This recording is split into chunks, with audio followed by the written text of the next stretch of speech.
Got it.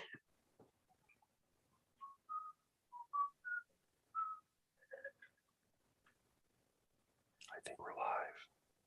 We be live. Oh, that was scary. Well, good luck, guys. Wait, what? When we learn this lesson, do not leave me with the camera, okay? It's all you. It's all you. Nope. Doo-doo. Do.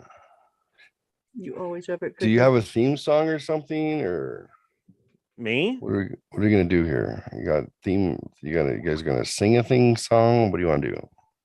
No one wants me to sing nothing. It's the Chef Hub Show. We should have a ditty. There should be a ditty About Jack and Diane. He's a ditty. Maybe you could sing like I don't know, a Family Guy character. I really can't sing. I said Q-Whip. That's all I could do. It's really that's it. Whip. Brian, Whip. where's my money? Yeah, I don't know. Where's my money? What is that one about? Oh, you can see where he borrows. Is that when he takes a glass of orange juice and breaks it over his head in Yes. in the bathroom? I never saw it. No, me neither. That's It was because of somebody kept acting out that scene in front of me that I was like, okay, I have to. Maybe it was you. No, it wasn't. It wasn't me. But it's a really good. That's one of the best episodes by far. So it's just really good. And finally at the end, okay, let's go to the bank. I mean, it's a really good episode. Where's my money, Brian? Do that good. It's pretty good, actually. It's not bad. Yeah, but it's tough because it's so nasally. So when you say other things, like he goes, "Hey, man." No, see, I can't do that. See, So, no, I thought it Brian, was good. all right, hold on. He goes, I can "They have money for a fake mustache, huh?" You know, when he does that, he goes, "Top of the day, top of the morning to you." He goes, "To you, sir." And then he realizes it's him with the fake mustache. It was very funny. It's a good one. But yeah, no, I can't when his voice, when it's different words, I can't do it. So there's only a couple I can do. So sorry. I think you can do it. I think you don't give yourself very much credit. I mean, and then I'm not hearing it. Then I'm hearing it differently because you know, I can do a really good Joker, Mark Hamill Joker. Okay, show me. Oh, this is so. Shouldn't have said that. Oh, Batsy, how's it been? It's actually really good. I actually have the whole Batman funeral, and I have to practice it, but I can actually do the whole thing, and it's pretty good. Yeah, I can't do any of the other Jokers, but I can do Mark Hamill's pretty good. So, yeah, but we're not doing a show about the voices John or cannot do, or can or cannot do. Yes, you can. I'm not going to do that either. Are you sure? Yeah. Pull my finger, you will. You're shaking your head no? You didn't like it? I hate Star Wars. No, Yoda. My youngest brother we call Yoda because he had really big pointy ears when he was a baby. So we to this day still call him Yoda. So a whole franchise just because your brother and his ears. That was it. No. Whole franchise is gone. The whole franchise. TV shows, movies. Yep, all of it. All right, fair enough. Again, not very just open. You're so open to everything. I know. I hate corn. Let the children come to me. There was a running joke in my house because I've seen corn probably 15 times. I don't like corn. I don't. But I love festivals. So Stone Temple Pilots, this was going to be when Scott Weiland was back in the band. They got paid $1 gazillion by KFMA to do a concert here. They were the headliners. Well, supposedly somebody in Germany offered them $2 million to play one night, all expenses paid. So they went, that'll cover our court costs. That'll cover everything. Fuck you, Tucson. We're gone. And I'm like, please, just anybody but corn. Please, but anybody but corn. My daughter goes, so they announce it yet? I go, no, it's going to be corn, Dad. You know it's going to be corn. I'm like, shut the fuck up. It's not going to be corn. It's not going to be corn. And we'd like to thank Corn for headlining our KFMA Day. fuck you. I've seen him so many times. It's brutal. It's like, dude, you're 45 and you're worth millions of dollars and you still wear an Adidas tracksuit and talk about depressing shit. It's time to let that shit go. I love your Adidas sneakers, but the tracksuit, I do like you play bagpipes. I do think that's kind of fucking cool that he does that. But enough. You never changed your shtick. Like, that's why I never got mad at Metallica when they cut their hair. Oh my God, they're fucking adults.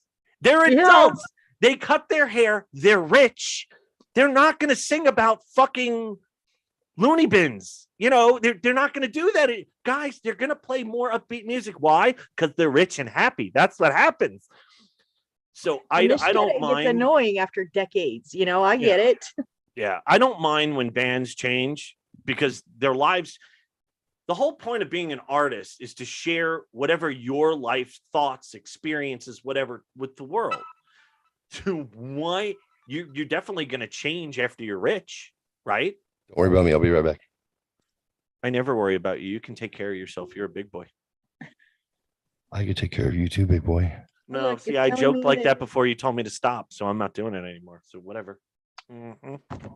Wait, I missed something. What did I miss? I was being dirty with him. I called him a bear. I'm like, you are a bear, aren't you? He's like, stop. But yeah, I never mind when bands change. I mean, you can make the decision as a consumer whether to continue to listen to just the old stuff, the new stuff, and the old stuff, or don't fucking listen to them at all. Yep. That's your fucking right. Who cares? But I'll never forget when Load and Reload came out for Metallica and everybody lost their fucking minds. Oh God, yes. Because they cut their hair. There's a couple of tracks on those two albums that punch you right in the face. They're awesome. Fuel is a fucking amazing song. And every one of those fucking posers that said, oh, they cut their hair, they know that song and they rock out to it whenever it's played. So it's like, oh, you can't play Master of Puppets for fucking 45 years, guys. It does get old. You know, I mean, it's an amazing album. It's one of the top 10 albums of all time, I think. Yeah, absolutely. But you gotta fucking let it go. Speaking of let it go, hello. Hi. I'm letting go all my inhibitions right now. That's why I said that. Oh, okay. Hi. Now I don't want to tell my secret though. What secret? Why? What's your secret? Did I intrude on something? No, just you can't punch me through the screen, so it's okay. No, so I read as of right now, I'm reading a series of books and they're erotica and they're male. Don't ask me why. I don't know how I got there. I just somehow ended up there and went, okay, cool. Male for male? Male, yeah. So gay. Oh, okay. Like spy versus spy. Sword fighting. Yeah, got it. Yeah. But you don't like I'm Jedi's, you said. Shut up. Swords are not lifesavers. Put it there, you will. Put it in harder, I said. Not going to say that I take the scenarios and put myself into them. So, you know, obviously. But the other night I'm laying across my bed and I'm kicking my feet and I'm just like reading and I'm not paying attention. And it's this totally really hot scene. Now in my brain, when I read, I picture everything. All my characters have a face, they have a body, they do what they do in my brain. And it went from my two cowboys, very tall, buff, six-pack, long hair, cowboy hats. Sounds just like me. Right. Fuck you, because you know what happened?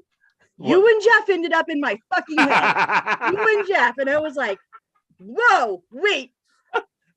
Just so Jeff knows, I'm the pitcher. He's the catcher. I just want to make that abundantly clear.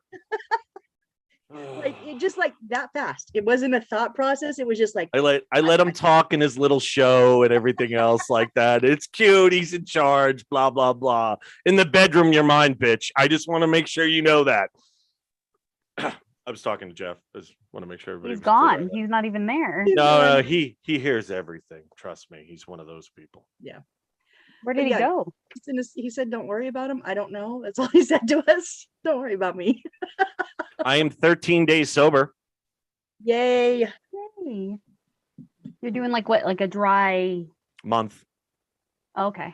We're gonna reevaluate at 2:30 in the afternoon on April 17th. Nice. It's probably it's March. That's an odd time to pick it. Like Oh, 2:30 in the that afternoon. was the last drink I had was on St. Patrick's Day at 2:30 in the afternoon. So I guess it's actually 31 days, wouldn't it be? Because March is involved. Mhm. All right. But yeah, it was a good time period to pick. Only one concert is showing up on that. So it was Right. good. Except Priorities.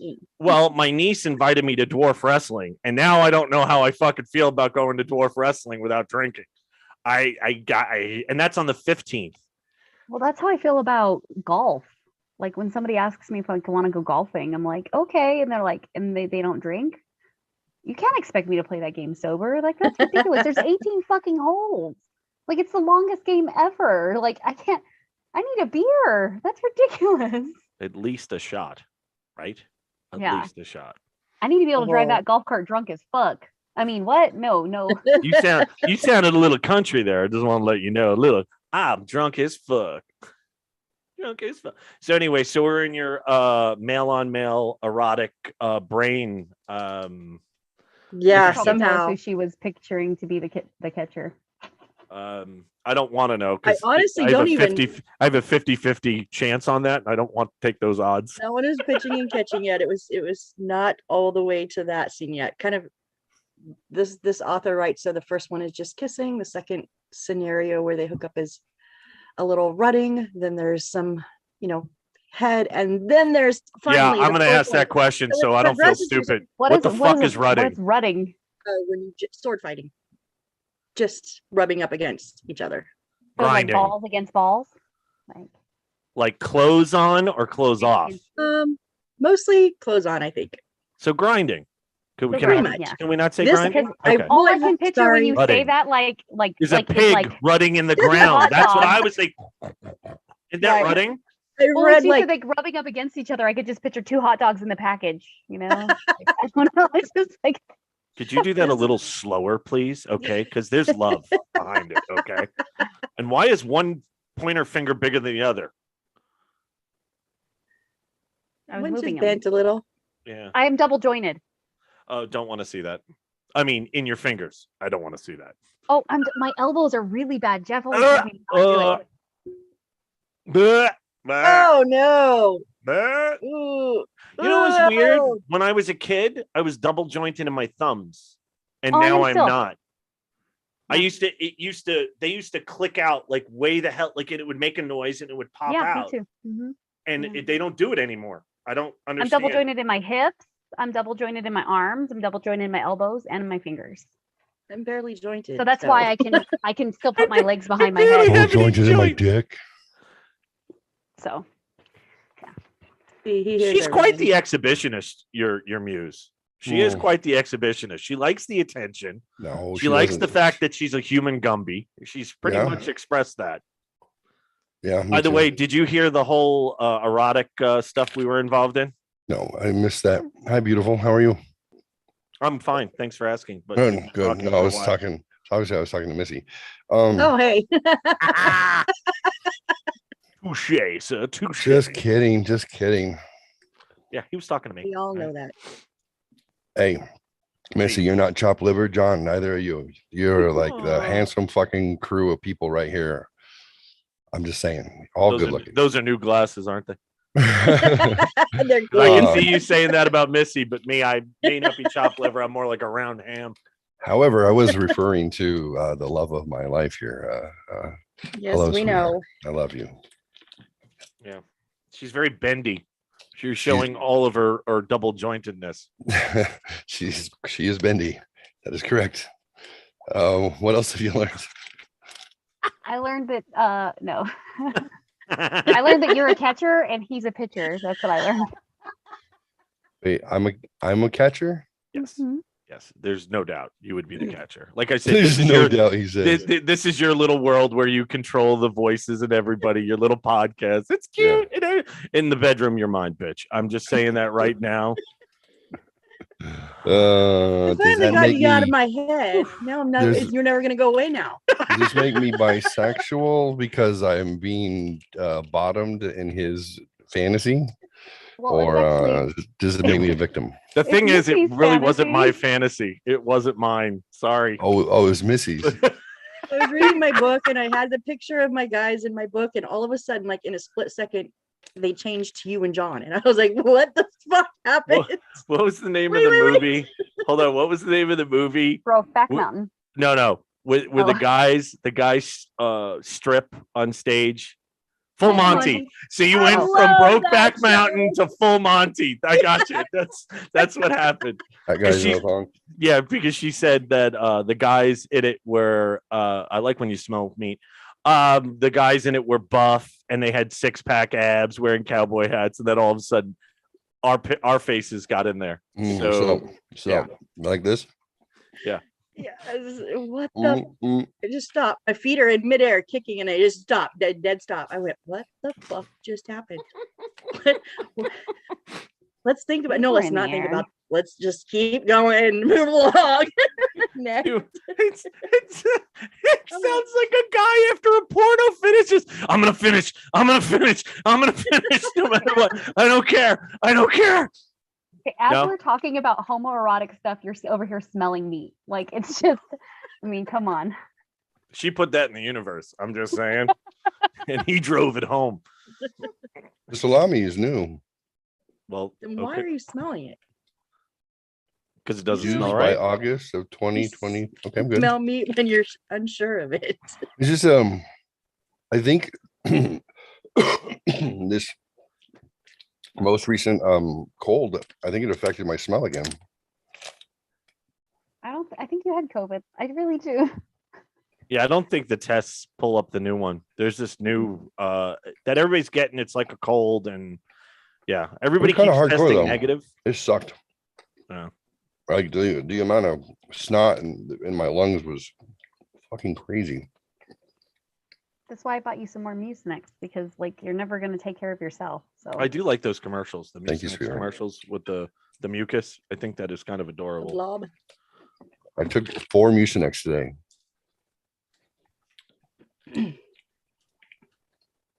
And I haven't even smoked a cigar at all. Not even for the flavor.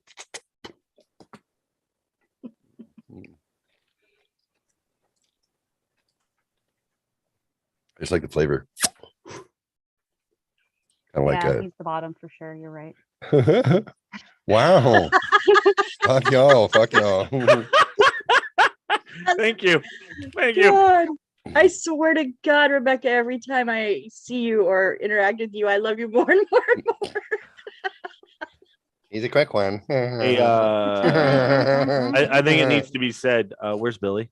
I just I'm so He's at done with home. me. Oh my gosh, Billy's gonna go to gun prom with me. No, you guys have no Gun idea what I'm talking prom? about. Okay, so my friend Michael owns a non-for-profit gun organization, and he throws a gala every year. in California. Yeah, and he does extremely well at it. He does really well at it. But yeah, it's to help. It helps people get their concealed carries and stuff like that. And The FBI definitely takes a look at that list. There's no fucking doubt. yeah, well, anyway, I'm gonna go to gun prom With Billy. with Billy. Yeah, Mm. because she's a 2A supporter as well. So we're gonna go to gun prom. Mm. Put your eyebrow down there, John. Put your eyebrow down. She's a two-way supporter. I like to hear that. I'm a big fan of Two-way, two-way. Second Amendment, nerd. Oh, sorry. Wow, Mm. Now sorry. the 2A gears what? turn. 2A. I just was, I was thinking of the 2 ways that Billy could go, and I was very happy about both of them. A 2-way, not a 3-way. You know, I meant 2 Um, ways. Both. Yes, You know, the Her and ladies Patrick and the have been men. together for 8 years. now I'm not sure why I wasn't considered for the gun prom. That's kind of hurtful, but that's cool. Uh-huh. Well, if you want to go, it's in January. Because there's 18th. I'm gonna already a try to- girl going, and that's what. Oh, wait a minute. No, I can't. No, I'm actually trying to get a whole table. Mm-hmm. I told you about this already today.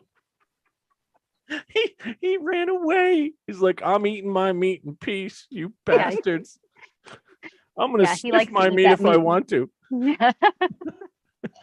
I don't, But, That's not sniffing. That's something different. You just did. I'm just letting you know. But Inhale. Mhm. So homoerotic, the Jeff and John, huh? Yeah. Yeah. Mhm. I've read 7 of his series. He's got like 9. Let's see how many more you guys gonna pop up into. I can see us being extras, like at the club. There were 2 burly guys standing behind the cowboys. And they can be business, like they can describe them however they want, but for whatever reason, they're always cowboys in my head. Every damn time I'm like, he's not wearing a cowboy hat, Missy. Well, in my head he is. So You're gonna get banned It was like, how many? so Who? is it You. because you like cowboys? Why?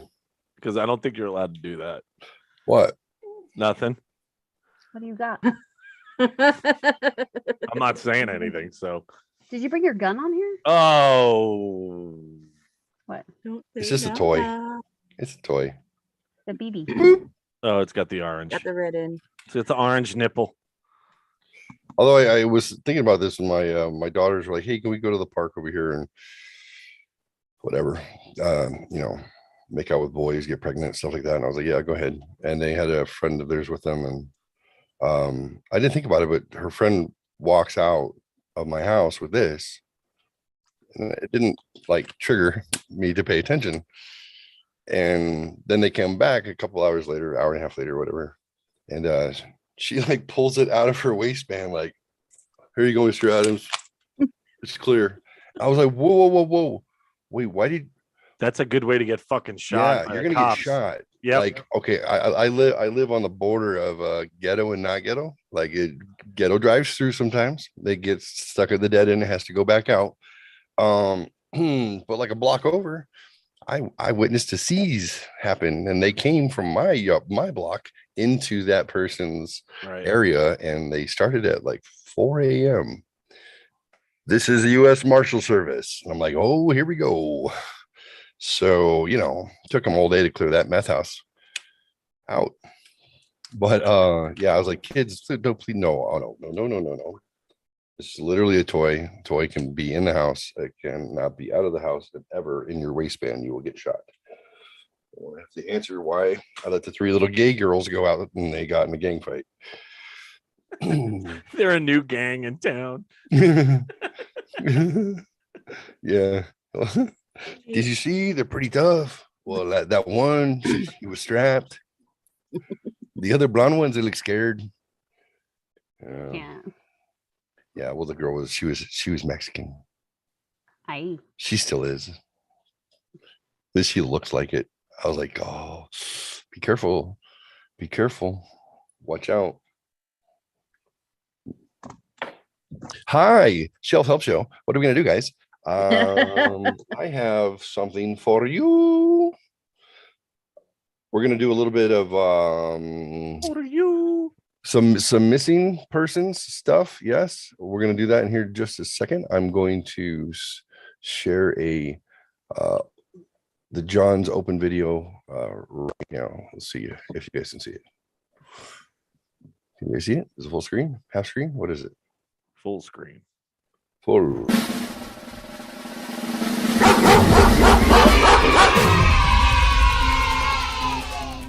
I'm ready. I'm ready. I'm ready. Whoa, Magnets.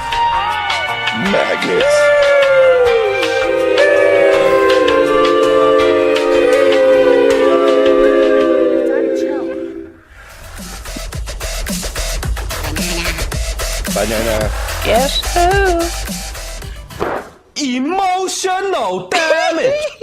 Help me understand what it is that makes white people I so got to afraid. the Senate 180 years ago. Who is this? Better than anybody else. And you don't know my state. My state was a slave state. My state is a border state. My state is the 8th largest black population in the country. My state is anything from a northeast liberal state. Jack. Get the fuck out.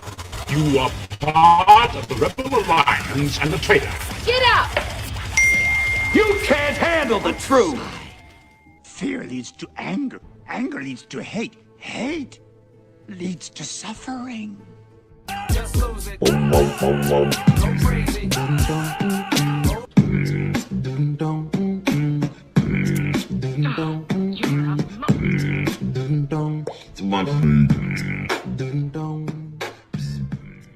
My name is Jeff. Hello? Hey.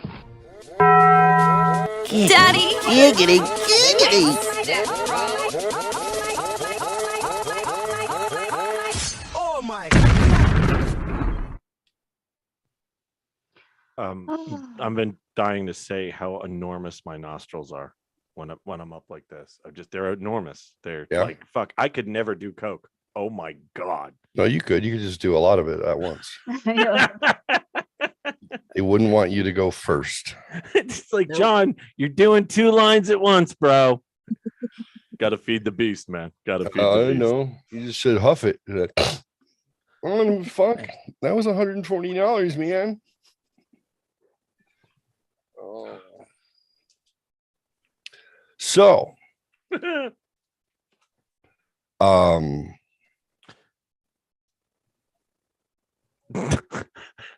the shaming that I received off the air the other night just made me now hate my intro. Made me never want to fucking act again. I thought this.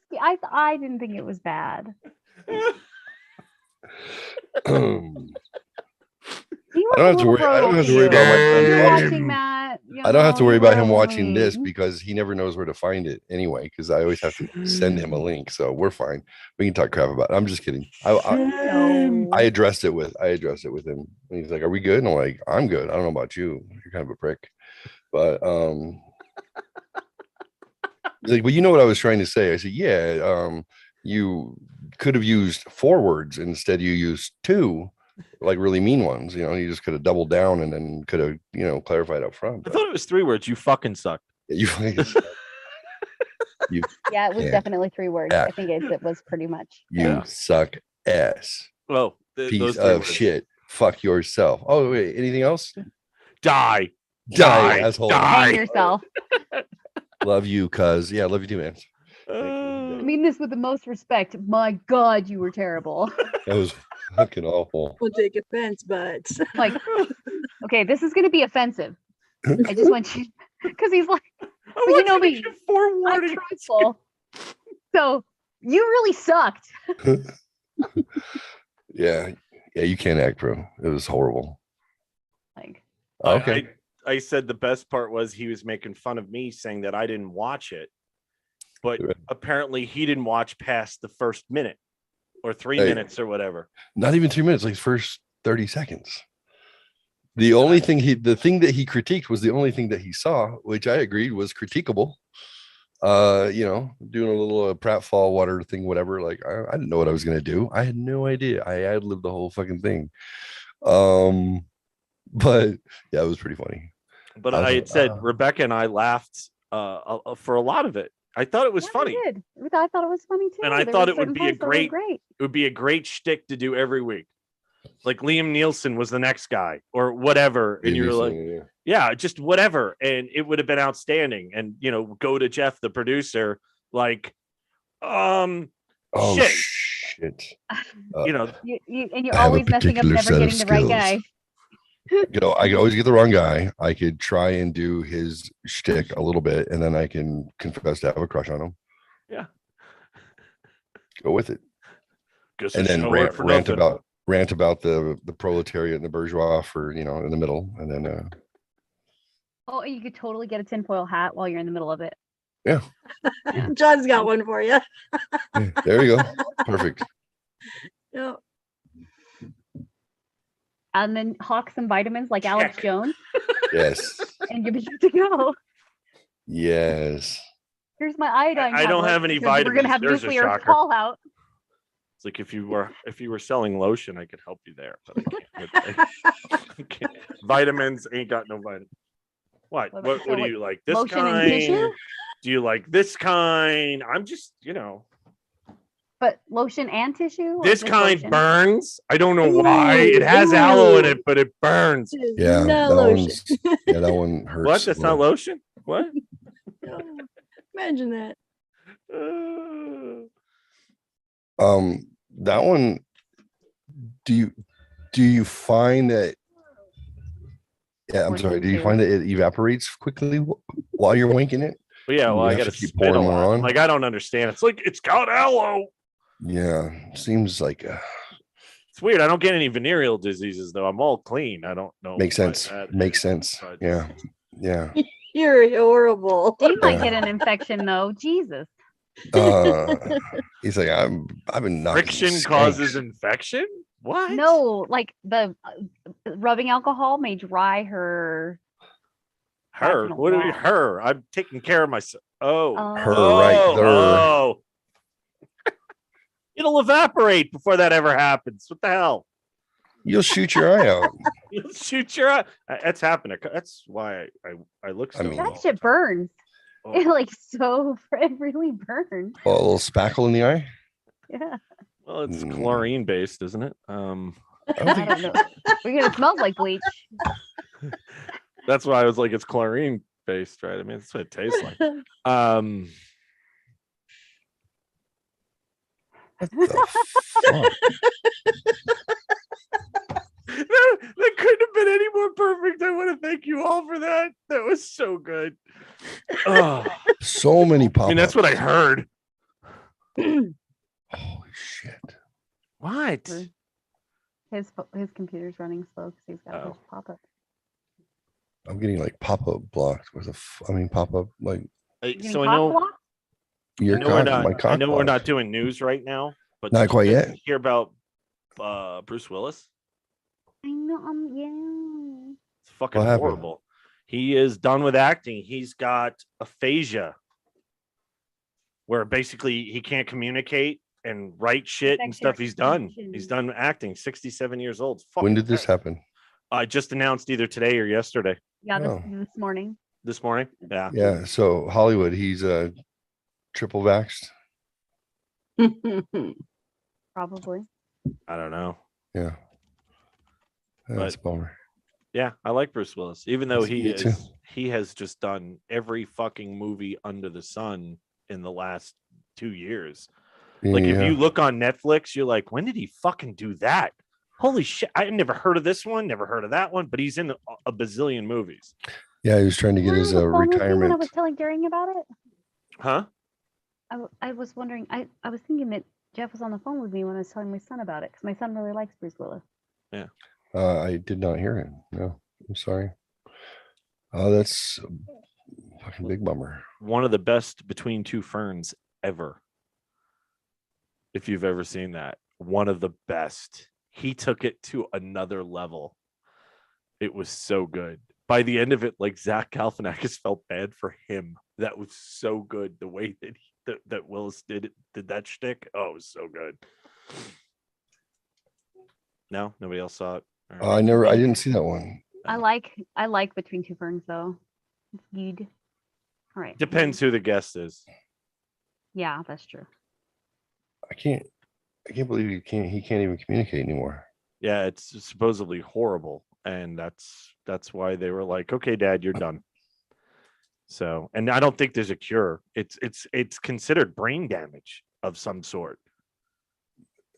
And I looked it up, and I was like, this just all came on suddenly.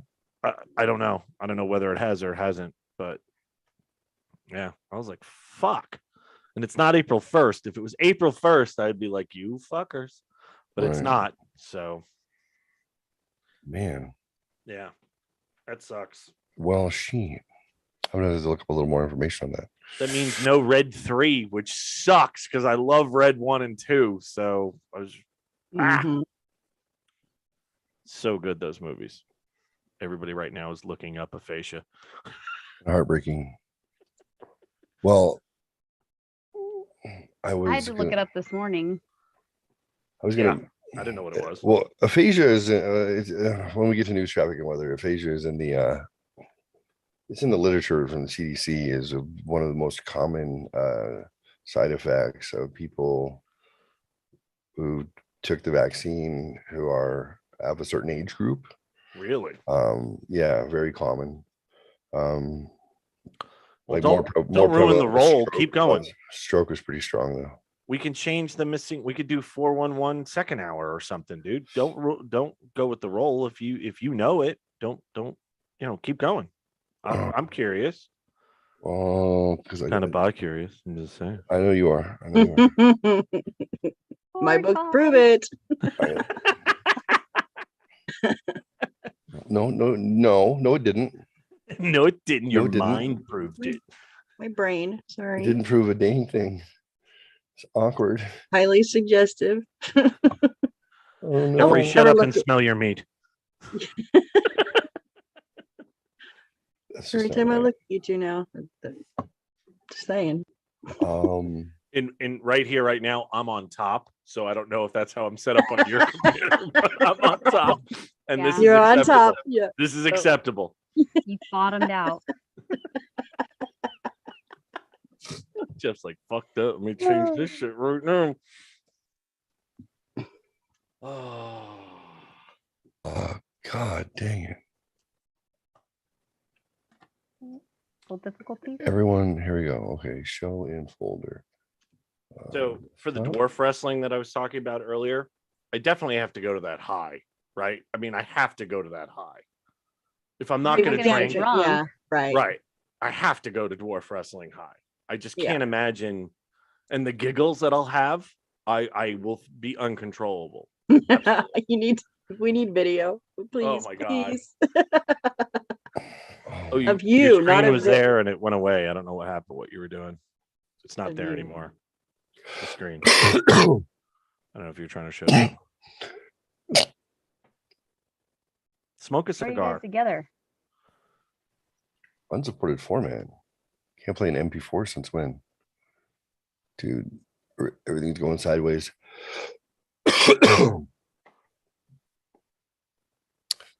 I had this video that was going to be hilarious, but I tried so many times to get it up. Now I'm impotent. Thank you. Thank you very much. I'm going to need somebody to go ahead and reach around, Need a fluffer? whisper in my ear, please. You can do it. She probably knows what you need. You don't need to tell us. Oh, I can help. Hold on. Hold, please. What? Bluetooth. What is There it? you go. That's a dick on. Is it a condom? Yeah. No, Blue Chew. I Viagra. can't see it. Sorry. It's Viagra. Please don't tell me that you use that to masturbate. But like, Okay, I won't tell you. you're not wasting that on masturbation. I won't tell you that. No. Why would that be a waste? Maybe he I feel wants. like that's a waste. Like it should. You that never should be heard the definitely- love the one you're with? The fuck is wrong with you? It has a shelf life. I mean, you got to Well, at use least, it or like- lose it. So you sit on your hand though, at least, right? And, Well, so it could be a stranger. Yeah, Yeah. duh. Okay. Yeah. Oh, I think I'm gonna buy you a fleshlight because I feel like you need it. Oh, you need a Mondo. I won't return it. What? Please don't. She's gonna put mark on the envelope, non-returnable. Uh-oh. What you just No said refund. is one of the most insanely idiotic things I have ever heard. At no point in your rambling, incoherent response were you even close to anything that could be considered a rational thought. Everyone in this room is now dumber for having listened to it. I award you no points, and may God have mercy on your soul. One of the best lines. Okay, a simple wrong would have done just fine, but You remain One of the best lines ever in a movie. It just was so good. And the way he deadpan delivered that, like, I really don't like that movie. I don't think it's really that funny. But to me, that is one of the greatest lines in a movie, though. Just the way he deadpan delivers that. So, and when he looks at the crowd and he goes, "Everyone here is everyone stupider or here dumber is for now it." Or, dumber. yeah, having witnessed that. Yeah, that's yeah. There's so many times when I'm rambling. I want you to have that drop. I want you to just make fun. No, of me. I just wait for a break in the clouds and then I try to bring it back. That's what I usually do. I'm like, the fucker's got to breathe eventually. He has to breathe. He has to breathe. And Rebecca's like, no, he doesn't. No, he doesn't. He doesn't have to breathe or hear, if you get my meaning. Hello. Yeah, So, fine, fair enough. It was funny. Yeah, whatever.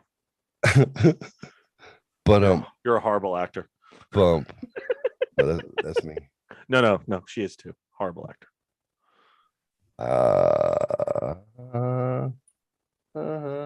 Oh, anyways, I'm not prepared with my data.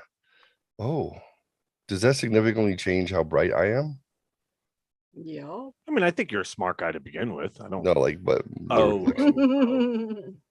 that's crazy. That's the nightlight.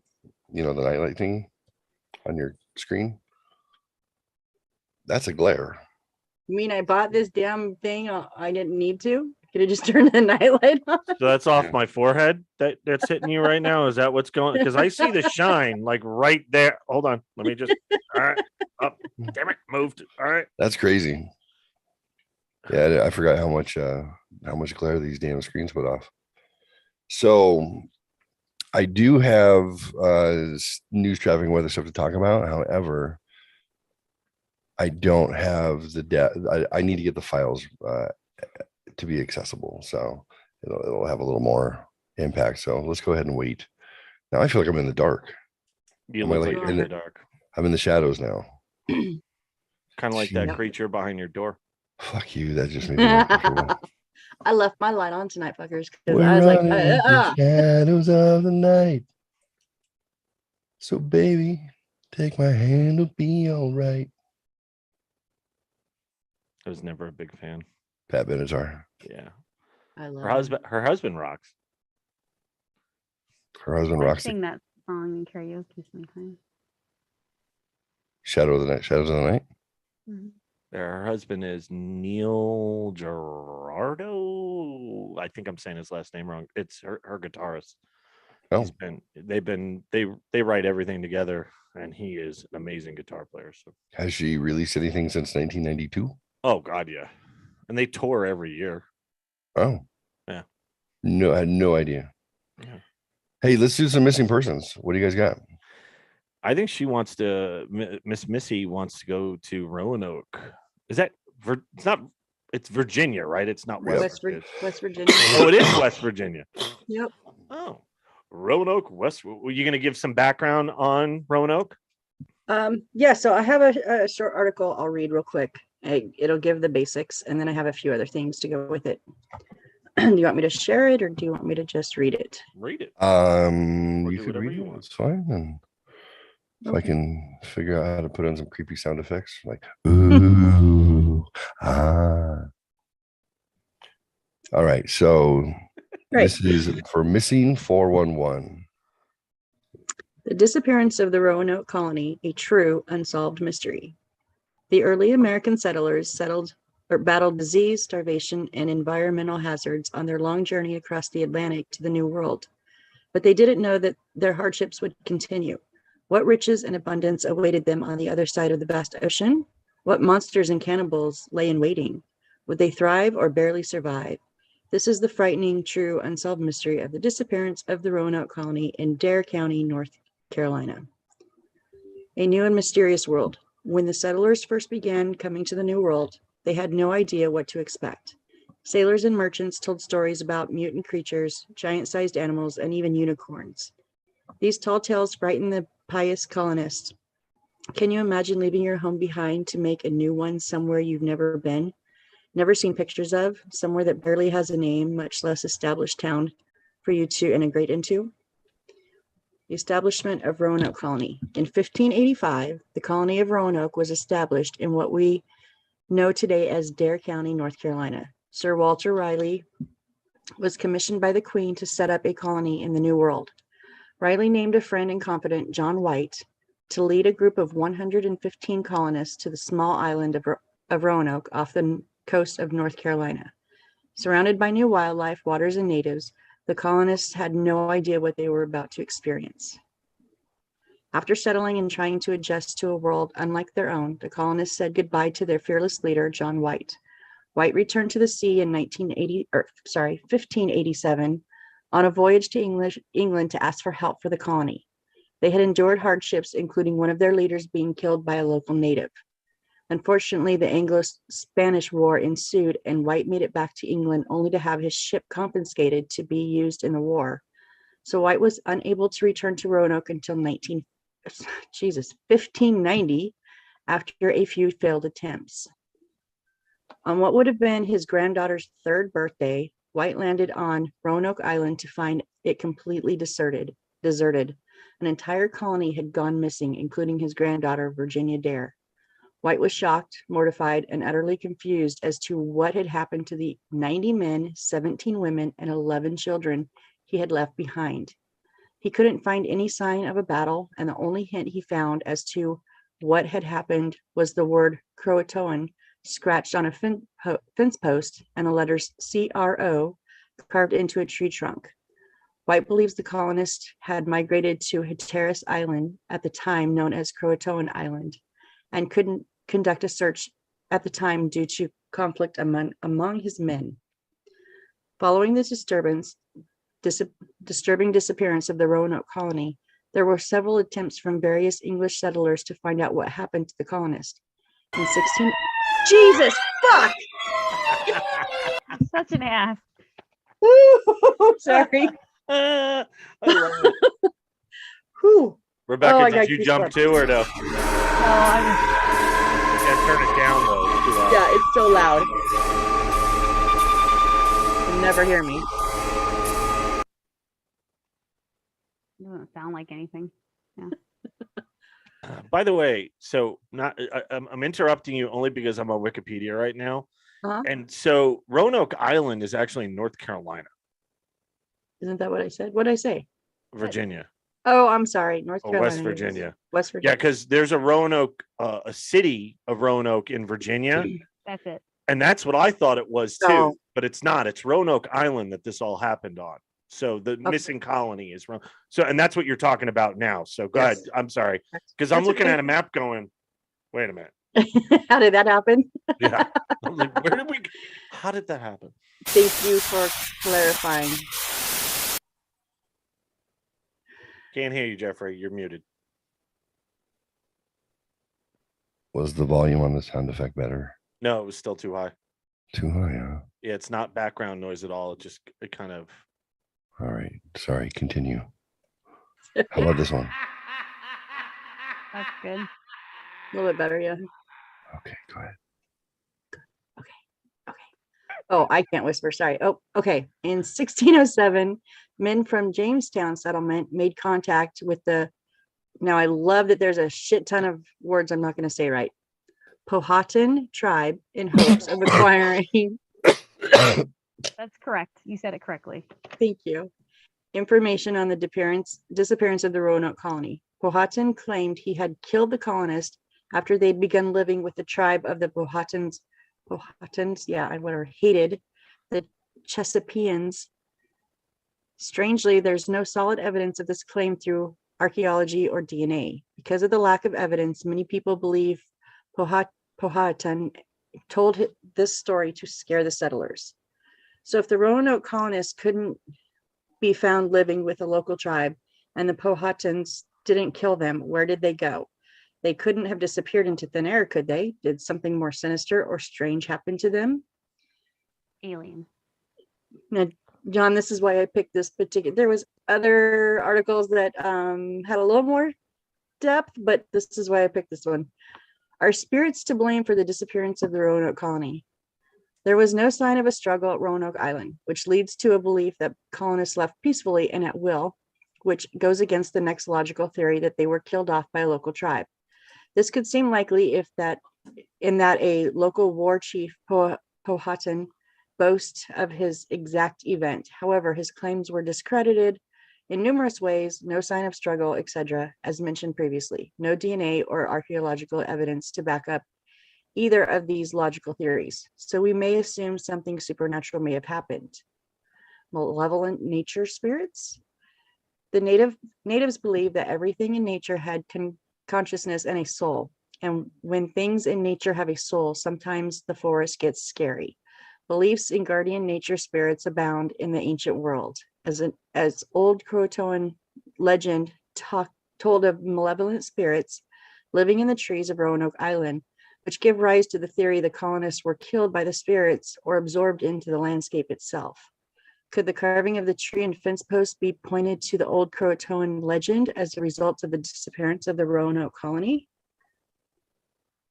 Virginia Dare, a particular haunting tale of the first English-born child born in the New World, backs up this animalistic native theory. Virginia Dare, the granddaughter of John White, was born on Roanoke Island on August 18, 1587, and was named for the state of Virginia.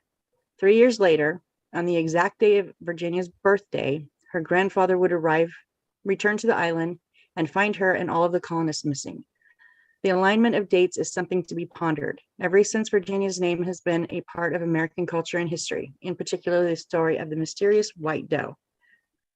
The white doe. A mysterious white doe has been seen on the island after the disappearance of the Roanoke colony and was thought to have been the ghost of Virginia Dare. Old native stories tell of Virginia being captured by local natives and being turned into a white doe by an evil witch doctor of whom she had refused a hand of marriage. I'll make a point on that in a minute. Hunters in the area have seen a white doe as recent as the last century, and there's a story about the white doe whispering the name Virginia Dare. Is this white doe the spirit of Virginia Dare, absorbed into the landscape along with the other missing Roanoke colonists? Other legends of white animals describe these elusive creatures as being shape-shifting witches. There have been dozens of scholars, historians, and paranormal enthusiasts over the years that have gone searching for evidence of the Roanoke colony. People want to know why the disappearance of Roanoke colony happened. Was it the local natives protecting their people from the mysterious white man? Was it disease or bad weather that killed off the colony, or did the colonists simply move or adapt with a local tribe, as some legends claim? Over the centuries, since the disappearance of the Roanoke colony, more colonists and settlers came to claim seeing blue-eyed and blonde-haired natives in the area close to Roanoke Island. This could lead to evidence the colonists simply adapted to life with the indigenous tribe. But again, there is no DNA evidence to support the theory. So just a few things that I had on it. Loud. Geoffrey.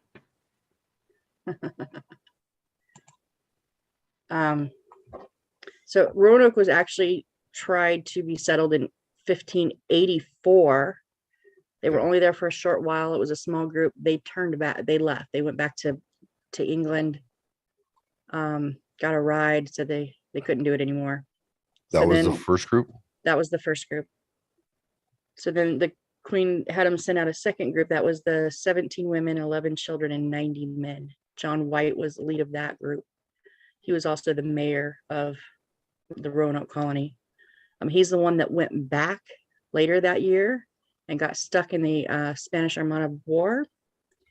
They kind of claimed his ship. He was unable to use his ship for anything other than war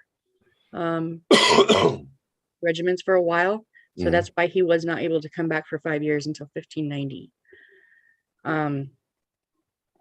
When, like I said, it did all of their structures, their houses, their lodges, their meeting places, everything was unbuilt. Everything was taken down. It wasn't knocked down from weather. It was deconstructed, as in Gone. No, the wood was still there, piled neatly and nicely in. Oh, that's It's like they took them apart. They were going to move them or something. It's like they took everything apart, all their structures. They just took them apart, stacked everything, and that's where they were. They found the one word on the fence post. The only 2 fence posts were left up. They found the word on one fence post. They found CRO on one tree trunk.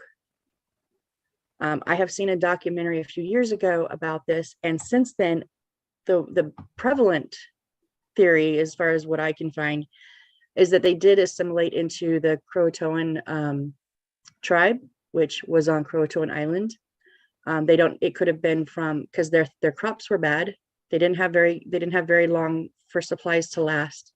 They were going to run out of food. They were not lasting 5 years. There was no way that they lasted that. And there were no bodies found. And that's the big thing. There's different things like cannibalism because they run out of food, or the other tribes coming in. But there was no bodies and no bones. No body, no bones, no No evidence. clothes, right? No Right. clothes. None of that was ever found.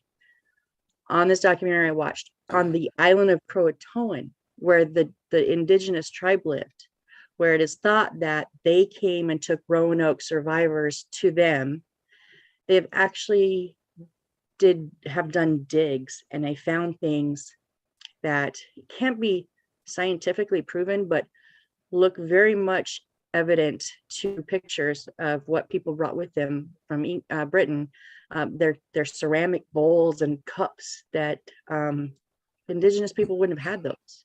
Right. Patterns match family patterns, family pictures. Buttons on gentlemen's clothes that the indigenous people didn't have, were machine made, have been found on this island. My personal opinion is that's what happened. They got taken into that. Whoever survived the hardships, at some point, they made a peace and they took them. Well, but they haven't been able to prove that through DNA, right? You said They that. have not been able to. So, I did. Oh, go ahead. I'm sorry. No, go ahead. No.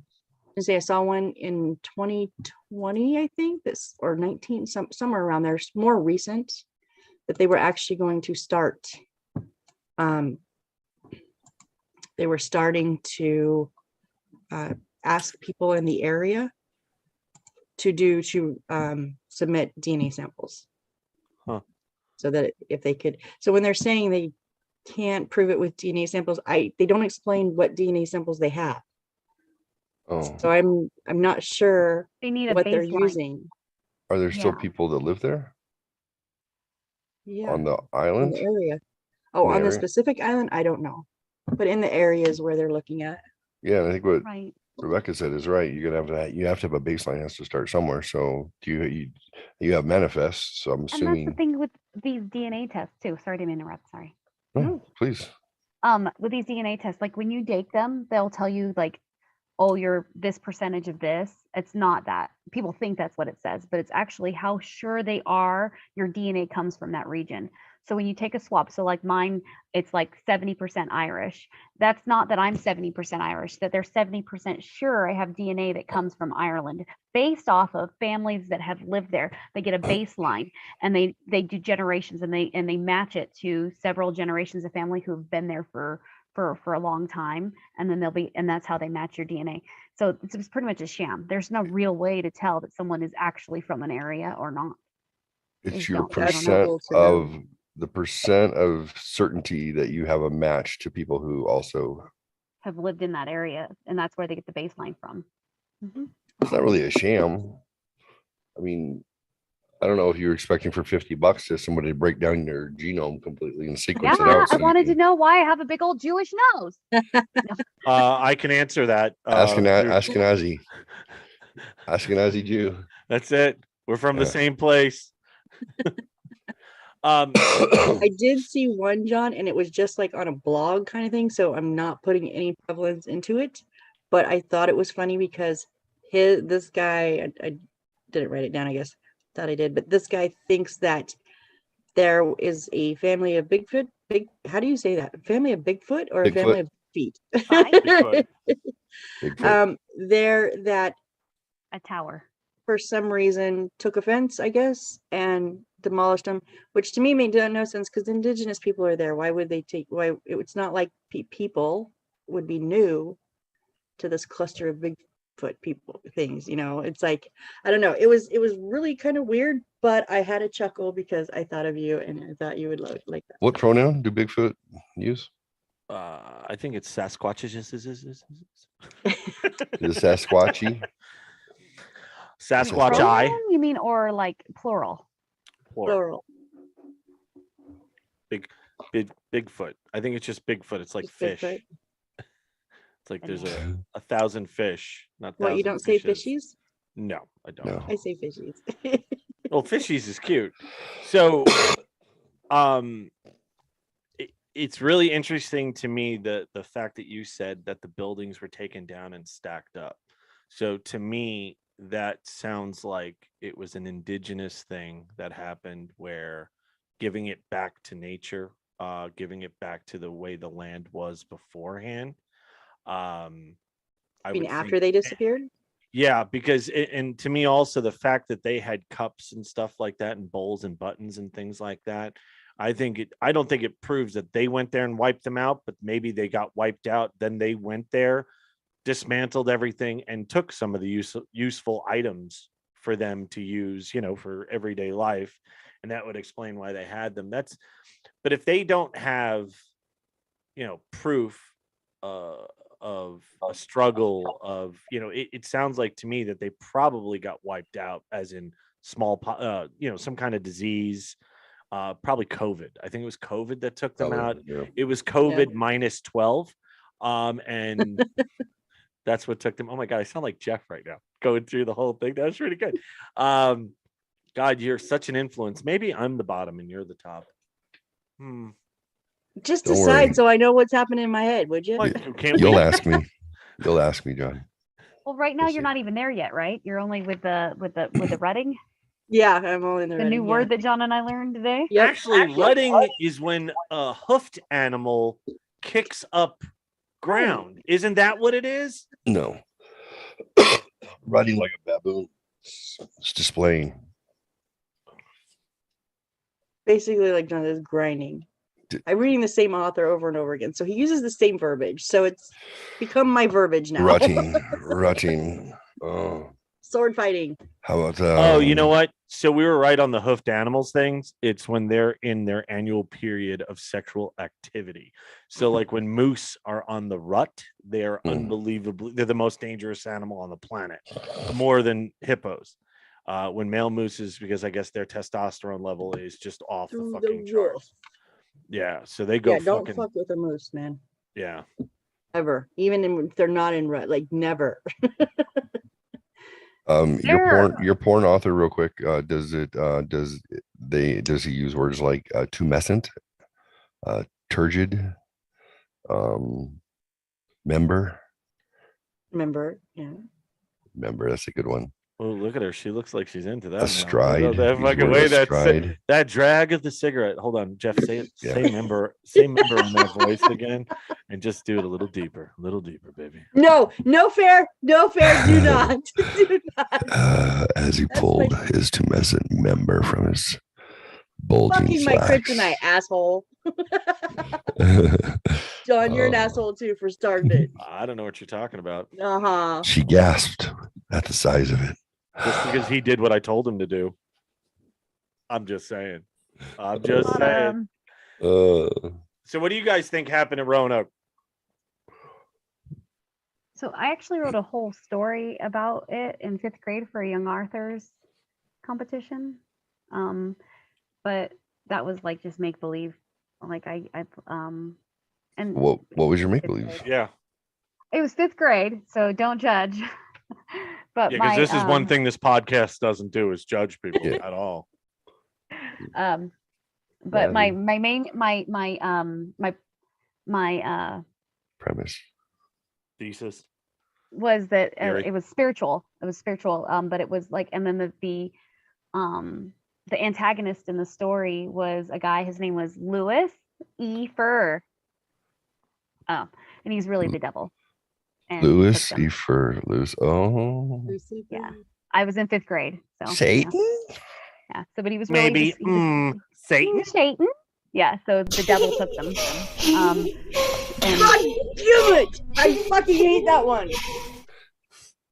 Took them through a portal. Took them to a portal. Took them to hell through a portal. Oh. And then that's why everything just kind of disappeared.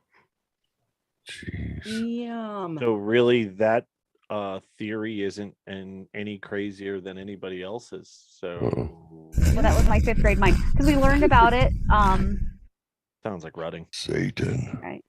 Yeah, we learned about it, and then we had a young authors competition, and I was so enthralled with it that I decided to write a story about it. Well, it's the first mystery.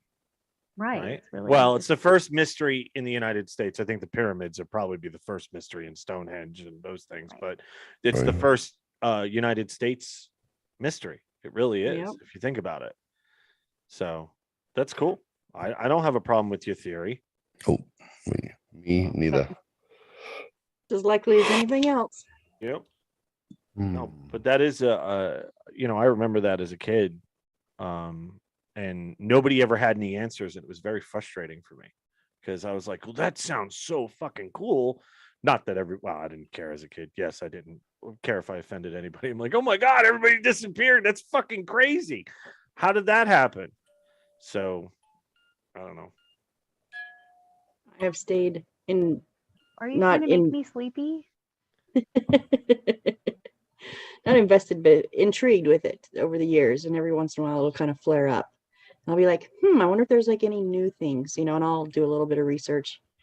And so reading these 2 other missing people books that you had me, one of them is on multiple people, which I have found very intriguing. And this was the last Mystery. story, So which I was like, do you want homework? Because I have something for you to research if you're into that kind of thing. It's not missing persons. It's more of a United States mythos and lore kind of thing. yeah, hit me. The Bell Witch. Yeah. The Bell Witch is so interesting. The entire story is fascinating. So that wouldn't go with a missing 411, but it would definitely fit in the creepy shit. Yeah. Yeah, the Bell Witch I- is. I had another article, but I didn't read it. It was that we were just right like all along about literally everything when it comes to COVID-19. Every Sorry. single day, they're taking advantage of the short. Sorry. What are you doing? it was just the top. I apologize. He It's keeps either touching 7 or things. 17, whatever, like theories, and witchcraft were like number 4 or 5 or something like that. Right.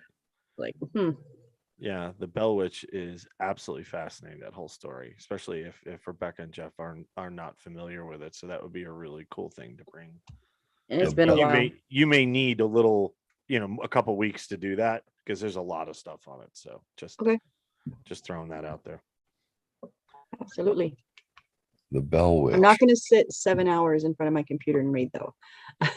When Jeff Probably gave me gonna the be Z, more. when Jeff, I mean, at a time without leaving, when Jeff gave me the Z Oh. library and I went to it, I like 7 hours the next day and I didn't move. And then I moved and I went, fucking kill me now. My legs are numb. My back's on fire. Well, it's Were the you- ultimate rabbit hole. The missing 411 is the ultimate rabbit hole. It really is. Were- Oh, good. Go ahead. I'm sorry. No, Okay. I was just going to say because of where it deals with and the number of people it deals with, and that the national parks do not have a database of missing people. It is That's fascinating. what's crazy. And there's so many people who go missing in national parks. Oh, it's fascinating. And the other part is where sometimes the FBI is involved and they're not supposed to be. So because they have certain things that they're responsible for. Now they'll come in if they're requested, they'll do that. But in all these cases, they're not requested. So it's just the whole theory on it. I mean, I think it's insane. Like I was scheduled to travel in April and it's not happening now. But a couple months ago, I had scheduled to go to basically all the hot spots that on the documentaries for Missing 411 from Northern California, Oregon, and Washington. I was going to Crater Lake. I was going to Mount Shasta. I was going to go to Mount Hood. I was going to go to all these different places that, this was supposedly a big deal at. I've already been to Yosemite is the number 1 cluster, I think, in the country, I believe. I've been there, never got the willies, never got any weird vibes. But I was telling Jeff when I was at Sequoia National Park, which is just southeast of Yosemite, we were walking on a trail, probably about a half mile off of where the cars were parked. And I said to my wife, stop. And she goes, what? I said, walk behind me. And I have no idea why I did that. And it was on the way to, what do you call pictures? Glyphs? How do you say it? Petroglyphs. We were on the way to go see those. And the vibe that I got instantly when you're walking in the middle of this forest with these giant trees from like lore, like I had never seen a redwood before. I'd never seen a sequoia. So I was just like, you felt so small.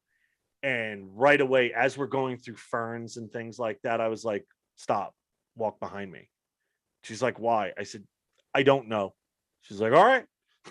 So, but I wanted to, and I said, do not trail too far behind me. And in fact, if you were to grab my belt loop, I would be okay with that. She's like, oh, that's weird. I don't understand why you. I'm like, I'm just telling you the vibe I got. So didn't have that vibe walking out, but had it walking in. And like the humidity changed, barometer changed, everything changed, boom, instantly. So don't know what it was, but you know, it was just. I said it before. There's a reason why the national parks are where they are, because all of the United States looked like that, except for Yellowstone, right? Yellowstone has the geysers and shit like that. But if you think about it, every place looked the same. Now, everyone had maybe special trees or whatever, but there are redwoods all up and down the west coast of California. Once you get above San Francisco, they're all the way up there. So why was that spot chosen? So there has to be a reason, right? They mapped them out for some reason. Was it an agreement with somebody? I always bring it back to Cabin in the Woods. And if you guys haven't seen Cabin in the Woods, absolutely brilliant satire on horror movies and the existence of the others or the old ones. And when he talks about in Missing 411 the rock outcroppings, it's so unnatural when you're actually out in nature and you come upon rock outcroppings where there weren't any. The vibe automatically changes. And I'm sure that has to do with what's in the rocks, as in the quartz and everything else and the iron. I'm sure there's that could cause a different feel in the air, but I don't know. I think it's fascinating. The whole subject is, the first time I saw the documentary, the first documentary, I'm like, what the hell is Missing 411? And I watched it and I was like, oh, Les Stroud is on this? I fucking love Les Stroud. I believe anything Les Stroud tells me. Anybody watching doesn't know who Les Stroud is. That's Survivor Man. And but it is a fascinating subject. Well, this book I have on the missing, that's not the Missing 411 book, but the other one I got that's on multiple. Some of them are just like two people, some of you, but there's a couple in there. If you guys would like, I can do a little bit of research and read another time, because there's a couple that are interesting, but don't know from them before. Like I could have just read Roanoke and I would have read misinformation, because it's not how it went down. So I would have to research before I would felt comfortable reading these other couple more. But I can do that just to have them on a backup if we ever need them. Multiple people missing at once is fascinating. Yeah. Right. That's where I don't care if you've been berry picking. I don't care if you found it by a lake. I don't care if you disappeared off a farm. But give me 6 people randomly disappeared in the same day at the same time. What the fuck happened? You know? Right. Right. One day we'll have to get into the whole fire in the sky story. With that. Oh, yeah. No, with Travis Walton? No. Travis. Is it Walton? I forget his name. He's in there here in Arizona. Yeah, up in Heber. Yep. Travis. Disappeared. Well, from what the eyewitnesses said, they saw him. Yep. It's fascinating. Into a craft. 9 of them, 9 witnesses who have taken 3 different lie detector tests in 30 years, and all of them have passed. Wow. It's fascinating stuff. In fact, well, one of the companies that work for me up in Snowflake, who do pest control for me, works with him and knows him really, really well. So I haven't had an opportunity to go up there, but I'm like, I need to go up there and say hi. I mean, it's just like, dude, hi. It's fascinating stuff. So Jeffrey, what's next on the docket? What is next on the docket? Well, I mean, I have plenty of news stuff if you want. So what? I actually have a news thing if you Maybe have call time Messenger. too. That's funny. Being called by Matthew on Facebook. Let's Gotta go let ahead them and make it suck. let's go ahead and you bring up a couple of news topics, and then we'll share accordingly, and then I will pepper in a little bit of conspiracy stuff in there. You guys, you need to know a little bit more about QAnon. What do you need to know? All of it. I don't know anything. Cool. So what do you got? What's in the news? Well, I was gonna say, if you can have that video up for the weather. I actually sent him a video for weather, but we don't have to do that now. Oh yeah, it's my messenger. Day 13 without drinking. I told the ladies that earlier. Whoop, Good whoop. jobs. Yep, so far so good. Oh my gosh, he really wants you to answer the phone. Just deny. One thing I saw that was really disturbing, and I know how much we like this lady on this podcast, or at least Jeffrey and I do. Tulsi Gabbard put out a pretty disturbing video, basically warning about nuclear war. I felt that she went way over the top, and then clipped in when that error happened in Hawaii, where they said basically 20 minutes to find shelter. She clipped this all in and basically said, this is what it's going to look like if the warmongers have their way, but not only in Hawaii, but across the country. I thought it was a little too much. She's always been that way, though, with her foreign policy. That's one of the reasons I love her, love Tulsi, but that's one of the reasons why I didn't care for her as president. If she would have been the Democrat frontrunner, I would be proud to have her. But her foreign policy never has ever matched mine. She's a little bit doom and gloom with the foreign policy. Yeah, she was. I just thought it was the first time I had ever heard her say something that fantastic. So that is Hale.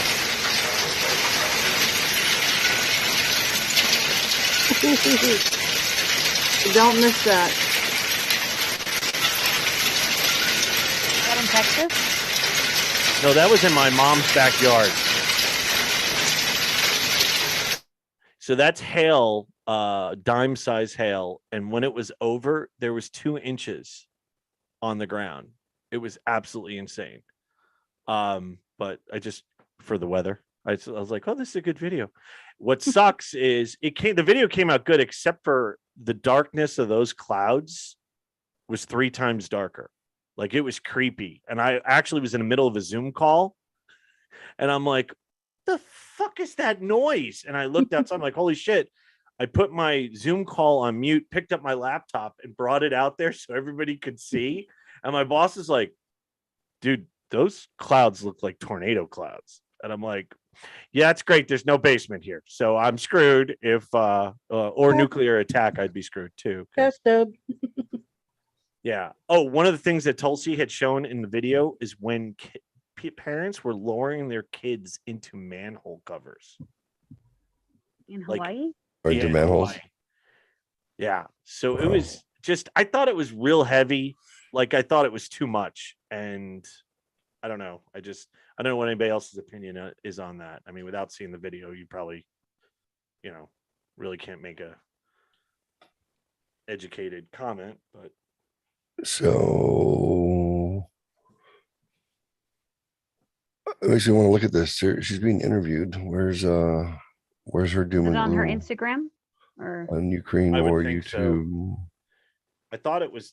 I saw it on TikTok. Is where I saw check it. her Instagram. She posts all of her TikToks on Instagram too. End this crisis and prevent a war. She was like, if the warmongers, have their way, we're going to have nuclear war with Russia. And I was just like, God, if I had $1 for every time I heard that as a kid. All you need is one of those old-fashioned desks. That was the bomb shelter. Apparently that protected you, because they were like, okay. I remember when I was earthquake, fire. Well, we didn't have, apparently desks can be used for anything. Do you see this desk here? It has so many uses. It'll protect you from nuclear war, tornadoes, fire, earthquakes. But you had to practice how to saw that principle coming. You had to practice how to get under it because obviously there was a certain way because you had to have enough drills to know how to do it. Yeah, when I was in grade school, we did those drills. Yeah, me too. Because according to everybody on the East Coast, and this could have been a New York bias thing, that ground zero was actually the Empire State Building. Like that was the first shot. That it was because it would have taken out Manhattan completely, I guess, wherever. And it was to show that the capitalist scumbags that live there will die in a ball of flame. There's Kelsey. Air. Nope. You have it muted on the Other side of bottom. the screen. Where? You have to click Other there. side. You have to click on. See it. You have to click on her on the video. There. Do you see Nope, the down. down, over, Right, over. right. To the right, to the right, to the right, to the right, to the right, To the all the way right. to the right. To the right. Now dip, Keep going. There baby, you dip. go. There you go. Jesus Christ. Shelter. Seek immediate Oh, I feel like they're old. When the Well, I nukes couldn't start see it. flying, I you'll have get a an alert speaker like in the front one of that it. the people of Hawaii got on our phones 4 years ago. At 8:07 Saturday morning, cell And I phones am started old. buzzing with a message saying, "Seek immediate shelter." seek immediate I'm yours. shelter. A missile may impact on land or sea within minutes. This is not a drill. This is not a drill. Now, they told us then we had just 20 minutes to find shelter, but they didn't provide any. There was no shelter. But I don't even know where we go. And we are on our way to find shelter. So people cowered in bathtubs and parents lowered their children into manholes. I've never And had that's this feeling in fucked my up. life. Being completely, utterly helpless, knowing that your death is coming and you can't do anything about it. When the Russian nukes are incoming and our leaders tell you to seek shelter immediately, you will realize how our leaders have failed and betrayed you and your loved ones. We must stand together and stand up against these warmongers before it's too late. The warmongers have set us on a path to nuclear war. The thing is that it seems like this frightening rhetoric, but she's It's not incorrect. she's not far off at all. Mm-mm. She's not. Like, It is very. I do want to put out there though that she is a member of the World Economic Forum. So is my boy. I love him. Pirate. What's his name? Crenshaw. Dan Crenshaw. what I does don't know. that mean? It was just my opinion that I thought that was a little heavy-handed. I thought that was It's a little heavy, Yeah, a little dramatic. Yeah. a little dramatic. So It is, but if you understand what the government and the propaganda fucking media, what they do on a day-to-day basis, which is create lies and manipulation and bullshit, and then repeat it ad nauseum, so that hopefully anybody who glances in more than once or for longer than 10 seconds, at least they'll get the message of the day and then they'll move on. And then hopefully the people who started it with that message and understood how it's being manipulated and changed, they'll forget because you just repeat the lies over and over again. If you can't trust them with little like basic fucking things, like, I don't know, whether or not like COVID is really a fucking issue, like whether or not this was a man-made in a lab on purpose and then put on the world on purpose, and to see what they can get us to do. So let me give you a question though. So what is the point of releasing that video to the public? What, Like her? Yeah. What's the point? She's warning what's most likely inevitable. Okay, but what can your average citizen do about that? And let me poke one hole in her thing too. She was a representative for Hawaii. If they didn't have fucking bomb shelters, being that they are the closest to Korea, she's kind of at fault for some of that. Absolutely. She's at fault for them not having bomb shelters. Well, she said the government failed you. Yeah, she's in Hawaii. She's a representative. Right, but she was part of the government of Hawaii. So I'm just saying, so when she also says that, it's like, well, fucker, you were there and you obviously, being a person that's in the reserves, you understand the strategic value of Hawaii. She's not. She's a federal representative for the state. She's not a state government representative. Right, but she's part of the government, though, and she represents Hawaii. So I'm just saying that, but her saying that your government failed you. Preparedness is or isn't a part of federal. I would think nuclear attack would be. Shouldn't she? Well, that's my question though. Shouldn't she have been like when they had hurricanes in Texas and in Houston, Crenshaw was out advocating for funding. But he's Congress though. But still so it's still federal level because we have state Congress and we have state Senate. So that's true. That's true. I don't think she's having any misunderstanding that whether or not even a fucking bomb shelter is going to work. If they just happen to be the first, the first part of America that's going to be hit. That's it. Hawaii's just, you're 2,000 miles off the coast. Hawaii's going to take it first. It doesn't matter how many bomb shelters you have. You're not going to survive. But she made the comment though that there were no bomb shelters. So it wasn't that they wouldn't help or not, but she made the comment that your government failed you because people had nowhere to go. Well, she's saying that when when this happens to us is what she's saying. This happened. It was false. Correct. But I'm just saying they had the chance to actually worry about their imminent death. She's saying when you guys, everybody totally else, but when this is happening to you, realize that your government and the warmongers have failed you. And that's why. Right. But she had said that the Hawaiian government failed the people when that was going on because they had no idea where to go and there were no shelters. There's no place to go though.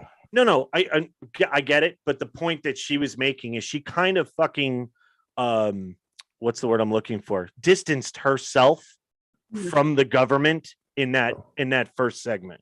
And it was like the government did it. Oh, I'm not involved in that because I'm here to help you. But the government did it. So if we don't all die afterwards, you can all be pissed off at the government, but that's not me. That's what I got. Not my bad.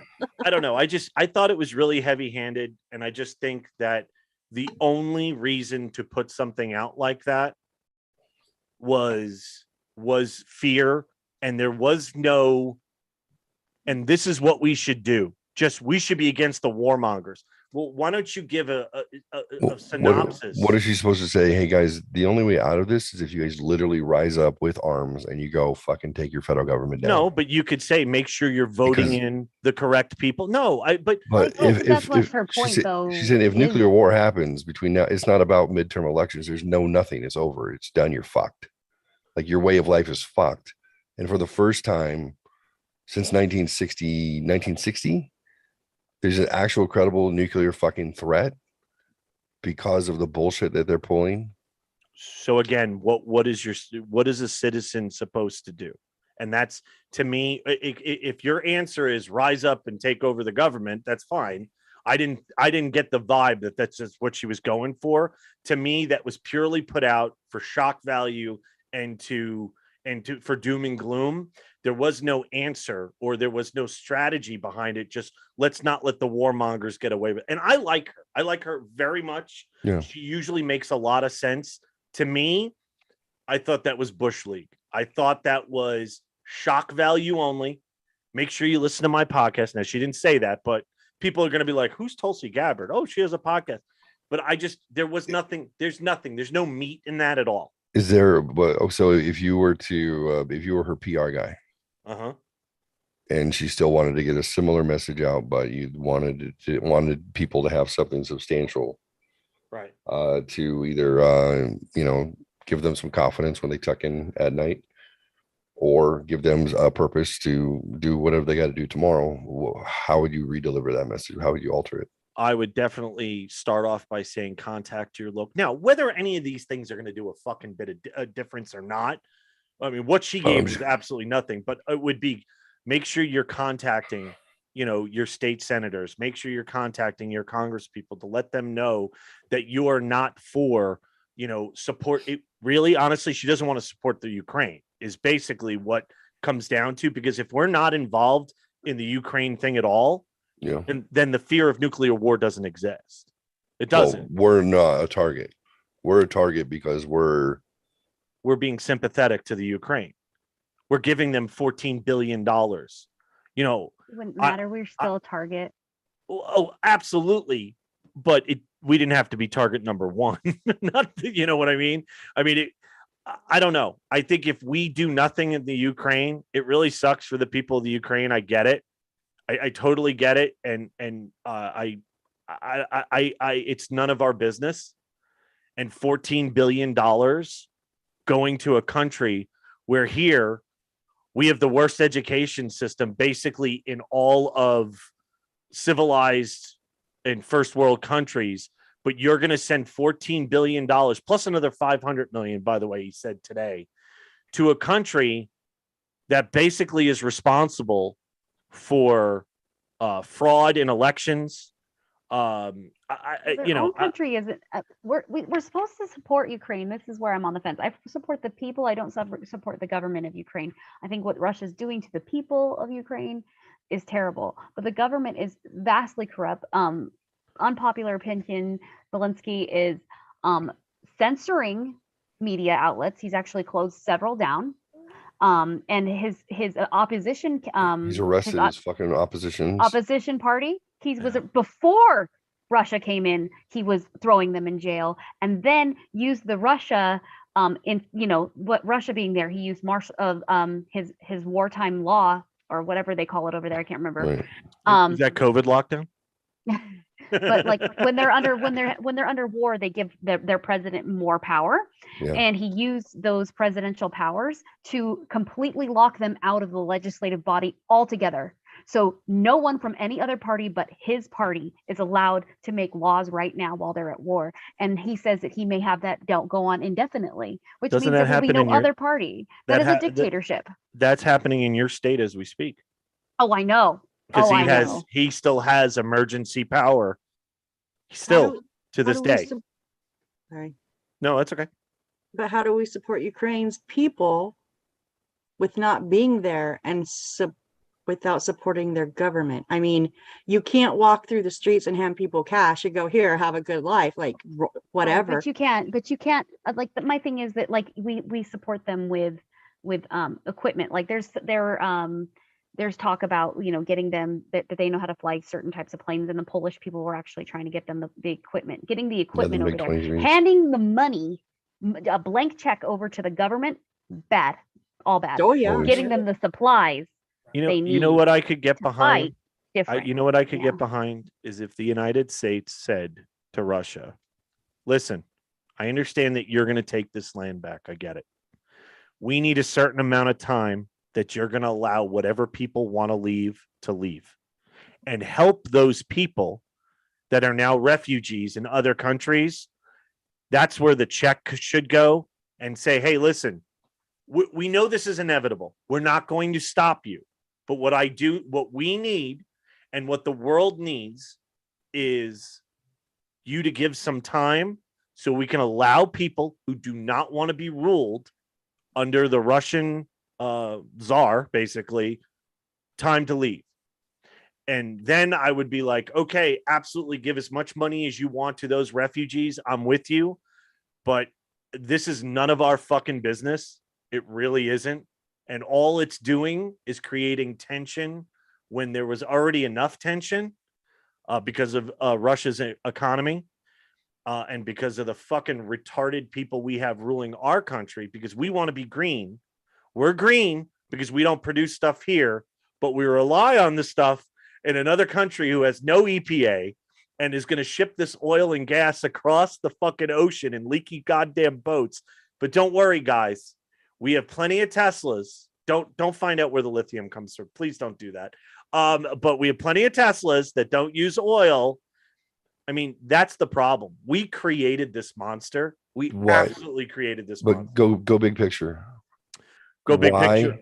Okay. Why is it that we would accidentally, like not knowing how global economics work, how is it we would accidentally prop up Putin by forcing everyone to buy oil from him? How is it that we just enriched Venezuela, China, and Russia, and not America? How does that accidentally happen? Oh, it doesn't. It Right. doesn't accidentally. The Right. message, though, the way it's sold, right? It's the Green New Deal. But we know that's garbage. We know that's complete Absolutely. bullshit. But that's how. It's But literally global economics of these fucking elitists. And then they're even talking about the Saudis are talking about using, this is all part of the big plan, right? They're talking about using Chinese dollar instead of the American dollar for gas prices. We are fucked if that happens. As soon as Absolutely the American dollar is out of OPEC, we're fucked. fucked. There's nothing that stabilizes our fiat currency anyway. well, The only thing you had was the fucking petroleum. or inflation. let's look at the fucking silver lining on this. So the moment that happens, self-isolation. The moment that happens, we only rely on ourselves. Well, the problem That puts a big target on our back. and it's, You know what? And guess what? Everybody's going to be home to defend it. it's the only thing that's been keeping any fucking stability in the world is whether or not we choose to keep it that way or not, and it's by our wealth, and our wealth allows us to own the rest of the world. As soon as your currency has no value, and as soon as you have to become isolationist and you're no longer the biggest, baddest guy on the block with the fattest dick and the biggest gun, then you literally have nothing. There's nothing. What are you gonna say? I'm gonna shoot you if you don't play with me. Well, you can go fuck yourselves and we'll fucking blow you up. America has been the big dick on the block for 200 fucking years. We have been the imperialists, well, actually say 100 years, when we found out, oh, England, this is how they did it. Japan, this is how they did it for thousands of years. Okay, well, we're gonna beat up everybody and we're gonna go do this ourselves. And we took over the fucking globe. And we took people in and out of power. We've controlled every other fucking country and every other country's economics this whole time. Why would that suddenly change? Right. Why are they toppling the whole thing over? That's the big question, because it's oh my on gosh, you have purpose. to watch that documentary that I Without wanted you Us? to watch. Have you seen Without Us? No. Oh, so there's a documentary called Without Us, and it's period S. Yeah. I guess period then afterwards. Okay.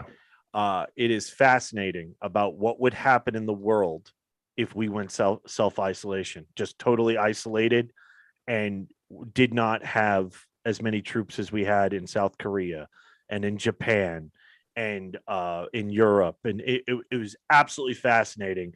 And it's very aggravating because they bring up Serbia a couple of times where, basically we stayed out of that. We stayed out of it the first time round. We said Europe, because we were dealing with Desert Storm at the time. You fucking deal with this.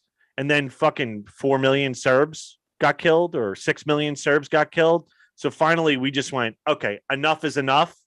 We went in there and fucking ended it really, really quick. And so the most frustrating part about this documentary is, number one, it's put out by the BBC, which is actually, that's the good part. The frustrating part is the people that they're interviewing. They're like, where the fuck was America? Why the fuck didn't America come in? Those same people, right? After we did come in, we're like, and America, who the fuck do they think they are? Of course. Right? It's like, holy shit. And in Serbia, I mean, that was Croatia and Serbia, right? Is that okay? They were going next door to their neighbors and fucking putting a gun to their head and just emptying. I mean, they were killing. I mean, it was everywhere. Oh. And basically the United States told Europe, this is your backyard. You have to handle this. Right. And they didn't. So we went there and fucking just like we took out like all the troops of everybody basically and said, enough. Now play nice. And it stopped it. But there was genocide, like insane amount of genocide. Yeah, people don't think it's real. It happens live today, like right now, not just third world countries, not just African nations. Right. We're not advanced people. It's a myth. We're not advanced as a race. We're not advanced as a culture. We just happen to live in a country that has had the power to maintain control and give you the life that you think that you're living for the last, I don't know, 80 years. It was after the Second War, after the Second Great War. After the second, they said, holy shit. Look, this just proves how unstable the entire world is. It happened 1917, 1916. It starts there. You flash forward 20 more years, it goes again, and they realize the imbalance of power and the amount of despots that are in control at any given time absolutely destabilizes the fucking universe, which is why commercialism was created, which is why consumerism was created, which is why all these new mass religions. We even went so far as to take Japan when we forced their surrender at Port Arthur, and said, okay, warrior class, you are now going to be manufacturers. Let's see how well you make stuff. And all of a sudden, they go from thousands of years of warriors to making these cool little tchotchkes. They weren't even making cars and motorcycles until 1980. But we literally, as part of this consumerism, was like, okay, well, listen, Japan, you guys are gonna have to learn how to not do this, because we're gonna wipe you out, which is why we hit them with Hiroshima and Nagasaki. We let them know that wasn't the end. We will wipe you off the face of the fucking planet if you guys don't stop. And you can make clocks and shit. And guess what? We got all these fuckers ready and primed to buy your shit. We'll pump money into them. They'll buy your stuff. Your people will feel better about it. They'll have something to do. Quit doing war, or we'll wipe you out. Yeah, and just systematically, we just went around and we said, okay, well, we have enough money, because it's not that we had enough money. They understood how to crash economics and how to restart it. And the Great Depression could have been handled way better. Fucking Roosevelt sucked ass. Sucked it. He actually sucked ass. None of that was absolutely was necessary. They're going through Keynesian economics. They're going through, let's try all these different forms of, you know what? You guys have been fucking pumping money in and out and manipulating people since the fucking very beginning. Mm-hmm. Markets had crashed through the fucking 1800s. All this shit had happened plenty of times. They had a fucking model for it. Mm-hmm.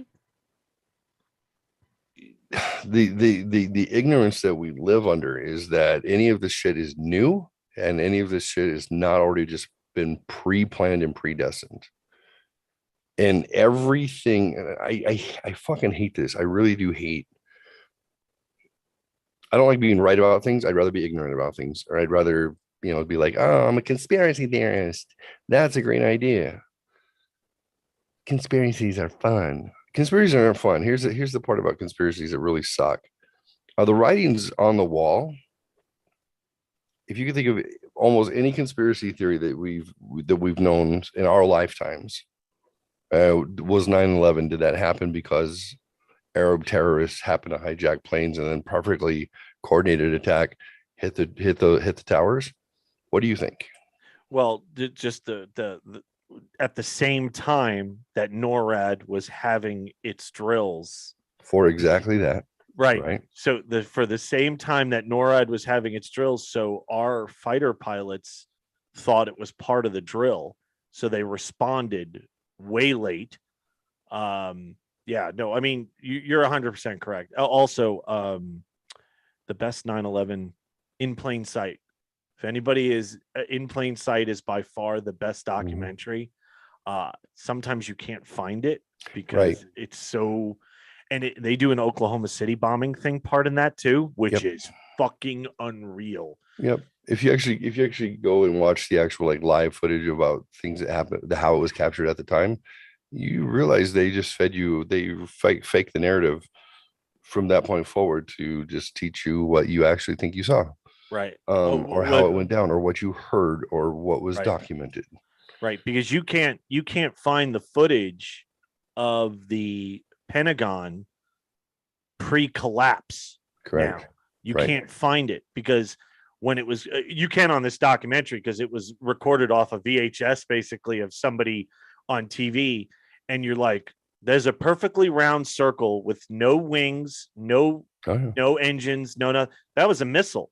I don't give a shit what anybody says. I'm not a genius or anything. That's a missile. I had a buddy call me that day. He's like, dude, did you see the Pentagon? I go, yeah. Did you see a fucking missile hit it, right? He goes, I thought I was the only one that fucking thought that. They said a plane hit it. I'm like, and the guy kept it off the ground. He kept the plane off the ground, a 747 or whatever the fuck it was, off the ground, and made a turn over the highway. Fuck that. No, he didn't. But yeah, no, In Plain Sight is definitely the best documentary. And the only reason I really want to bring up the Oklahoma City, do you know there were 3 bombs? No. There were 3 fucking bombs. You only know about the one that fucking went off. Right. There were 3 different bombs. That, the cops got 2 of them. They disarmed 2 of them. Oh, yeah. But you can't find that footage except this documentary has it. And you hear the police. All right. The police chief is saying that this area is still cornered off. They found 2 additional incendiary devices. Okay. It looks like they have both been taken care of. So the only one that went off was the one that you saw on television that took the side of the building off. But so Timothy McVeigh by himself did 3 bombs. Yeah. And distributed them. Yeah. He was driving the 3 trucks himself. So it's just some crazy. So yeah, but it's the narrative, right? Right. What the Spanish flu, 1918, was that it? That sounds right. And wasn't that at the same time that the first Great War happened, and that was because a Serbian 1918 Serbian king or whoever the fuck Ferdinand was assassinated. Shot heard around the world. Right. So Serbian prince or whatever the fuck he is gets shot. That sets off this chain of events from Serbia that now the entire world goes to war with each other. And at the same time, the Spanish flu wipes out millions of people. Okay, millions, and this happens, millions of people. Tell me how that works. What was that? What was that attempt? Why would you have an entire world going after each other over fucking Archduke Ferdinand getting assassinated, and then there's not enough people that go? You have a Spanish flu. You have a flu that's killing millions of people.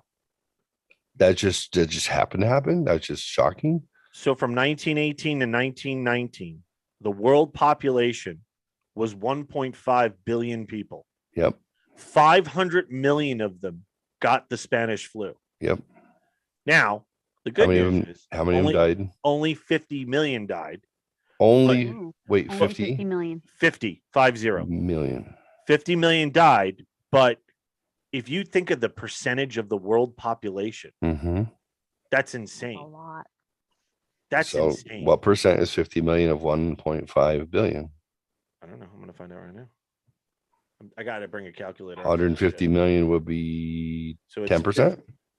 50 so this would put us at about 2.5% divided of the entire world population. 1500000. So what would it look like if we wiped out 2.5% of 7 billion right now? So it's 3%, 3.3% of the world's population was killed. Not to mention what was killed in World War I. Right. So what did you just ask? What was that? What's 3% of 7 billion? 7 billion? Yeah, or just 7 million or 3%. It doesn't matter. 3% is 3%. 7 billion times 3%. We're looking at right? Yeah. 300 million people of 7 billion. If it was so 10 3% of that is 210 million, right? Wouldn't 3%? 3% of 7, it'd be what, 210 million. Yeah. So how many people have perished of the COVID? Well, we know that it's worldwide 1,600% less than what was recorded for the United States. Yeah, we know they say 5 million worldwide, right? Is that what the number I've heard? That they have lied about so far, but they misstated their number numbers by 1,600%. So you have to back that out and just call it failed experiment. But oh no, it wasn't failed because you showed how you can control 7 billion people. Exactly. There was no failure. So, yeah, that absolutely no failure. Right. Scamdemic. It's a fucking scamdemic. Well, and here's the thing: you also could show how you can line people up and inoculate them over and over and over and over and over again. There was still a woman at the gym today, like my son, he can't, he can't. You got no filter. Yeah, it just flies out of his mouth. She's taking a selfie of herself, like in front of the mirror, wearing her mask, and he's like, "Why are you taking a picture? No one can see your face." Like 6.14 million out of 487 million cases. So, which 6 is million fatalities out of 487 million declared, but they over declared everything. Right, but let's go with that number because that actually helps the cause here. Yeah. Right? I mean, because if you're going 6.14 divided by 487, you're talking less than it was 1.2% of people that got COVID died. 1%, and that's worldwide. Yep. That's worldwide. Third world countries, yep. Second world countries, 1.26% of the people that got COVID. Right. So let's go deeper than that. So 487 million got it, right? Yep. 487 million divided by 7 billion. Right? It's a big number. Oh, that didn't work right. Oh, it's a small number. So, all right. So let's break it down to, because it's not, my calculator is going, you are fucking nuts. Why are you trying Yeah, to you could take some zeros off it. Doesn't matter, right? I mean, right. You could say, call it 1,000 and 10. Well, so what would it be? It would be 487 divided by what's 7 billion then? Would that be 7,000? 7,487 or 70,000? That would be like 700,000. 700,000? Yeah, billions are going out 8.8 places. Yeah, but millions are going out 6. So billion. Well, we're at 100 million. So we're going. We're just one. So it'd be 7,000. It'd be 7,000. You need 3 more zeros. Yeah, 3 zeros. Yeah. So 3 more. by. Yeah. So out of the population of the planet. Yeah. Less than 7% of the people got COVID. Yeah. And out of those 7%. No, everybody got it though. No. But 1.2% of that 7% died. So you shut down the entire fucking world for 2 years. Yeah.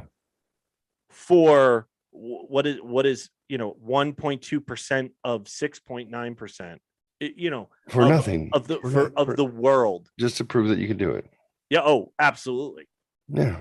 I mean, if that's not a new world order kind of, man, I walked right into your shit, didn't I? I am a good boy. I am a good boy. Look at that. Hold on. Let me pitch that up again. I just underhanded that to you. And Jeffrey, knock it out. Well, they come out with a 4th booster or a 2nd booster. So a 4th shot now. Yeah. Well, no, 3rd booster. Yeah. Israel is working on 5. Ridiculous. Israel's working on 5. Yeah. Wow. Yeah. Well, they've already had 4. They had 4 last year. Yeah. They were done. Even though there's actual studies in Israel that show that the efficacy continues to go down and your likelihood to get COVID and even have increased symptoms from COVID, the more you're boosted. And I was just going to say, and their numbers have never been worse. What are the mortality rates now post COVID? And we're considered post COVID, and people who are still being forced to do this, I feel horrible for them. And people who are doing it on purpose, I think you're fucking morons. But go ahead and step into what you don't understand and feel like you belong to a team. And when they flip the switch and you all drop dead, that's on you. But I'm gonna drop dead. I'm triple vaxxed. I'm sorry. I know you're forced to do it. There's always going to be exceptions, and you're going to be one of the exceptions. Okay. I'm using to grow wings. Job. You're going to grow wings. I'm using poetic license. I don't think there's a switch that's going to drop everybody. I don't think that's the point. But I do think there are other things that they're doing. Oh, absolutely. That makes sense, and it doesn't mean it's deadly. It just means that it's how else do you get technology to move past certain hurdles, especially when it comes to the combination of bio and biotechnology, when you bring those things together, which strangely, I don't know if you guys know this, but the Pfizer vaccine was named BioNTech. It's called BioNTech, and then P92562, BioNTech, biology, technology combined. There's no way you're going to get people to willfully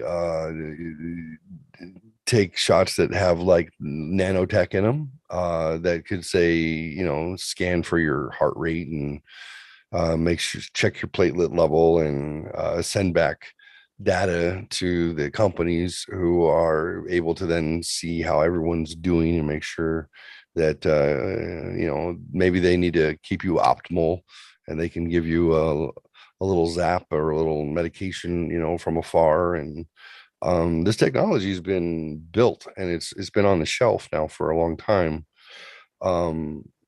There just tends to be hurdles when it comes to human test subjects for this sort of stuff. Is like people are like, yeah, it seems like a cool idea, but who's gonna ever volunteer to have nanobots in their blood that are going around and eating free radicals and repairing cell walls? And like, they've wanted this to happen. If Ray Kurzweil has been talking about this for years, about when the time was going to come when biology and technology would merge completely, and there would be no separation. But the issue has always been, what's the ethics behind it? How do you test it? How do you say, hey, look, we need you to sign this form. We're going to go ahead and we're going to drop 50,000 little robots inside your blood, but don't worry about it. Like, we sorted it out. If you're near anything electrical, like 4G, 5G is better actually for transmission. We actually need the shorter wavelength in order to hook you up to the Internet of Things. Everything's hooked to the internet. We need humans to be part of that Internet of Things, and it'll be able to use the carbon-based things that are inside of you in order to transmit data, and then we can go ahead and figure out how to make the human race as healthy as possible. And you cool with that? No. All right. Anybody else cool with that? Sign me up. Here's the thing: you could sell it right and not fucking scare everybody. You could literally sell it right, because you don't think Hollywood's been trying to do that with the nanotechnology in all the movies. Yeah, in the last Avengers, right? Iron Man's suit was all nanotechnology, right? So it's constantly. And by the way, real quick, Timmy showed up in the fucking chat room. I don't know if he's still there, but I hadn't looked at chat like forever because nobody was on it. Yeah, it was a while ago. Oh, Timmy. I don't think he's in chat. I looked. So you're absolutely right. So think of all of Hollywood, all of the television shows, everything that's in your eyes and in your ears has been over the last, well, I don't know, since fucking television was invented, but let's just say the last 40 years has been to prepare you to be ready for certain eventualities. So there's a time in the 80s when it was about Roseanne and the Huxtables. It was about the lower middle class or the upper middle class, but it was about families. There's all this family value stuff that was going on, right? And all the shows were about families, and families were happy, and everything was fine, everything was good. That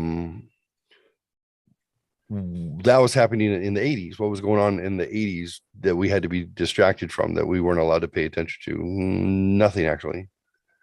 Like, not much, right? We had like Iran, well, of course the government's over there doing their underhanded shit like they did, but status quo at that point was you got out of the 1970s, which was inflation, trade embargo. Jimmy Carter, fuck that bastard.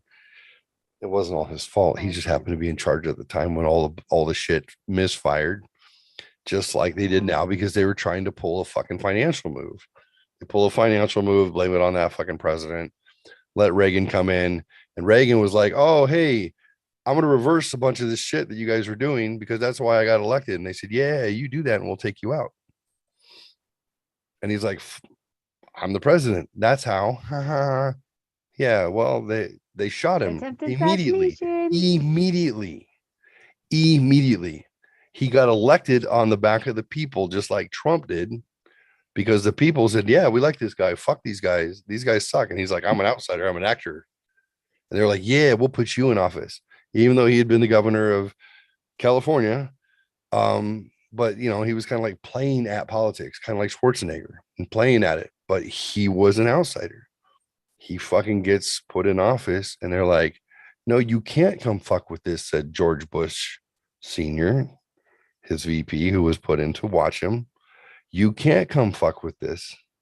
This thing is bigger than you. And he's like, no, this is not acceptable. I made promises. Free the hostages. Fuck the Ayatollah. You know, trickle down economics. We're going to fucking make this shit work. And they're like, yeah, all right, take him out. We'll just put George in. It's very easy. George was CIA. He's ex-CIA. If you call X, you never X anything. You got George Sr.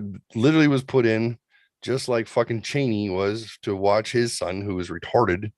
It's just, you know, he's actually not that stupid. Senior couldn't do it explain again. to me, Quail. I just want to know. Yeah. No. No. Because they didn't. No explanation. Well, they didn't need anybody. They didn't need anybody. That's why. They didn't need anyone to supervise. Like, this will be fun. It's Let's get that in. it's like, what's his name? Fucking Pence. Pence, they wrote Pence. Pence was there to be a spy. Pence was not there to fucking, he was just there to take notes and, you know, tell on Trump. But Tell people that dinosaurs weren't real. he was a fucking placeholder. That's all he was.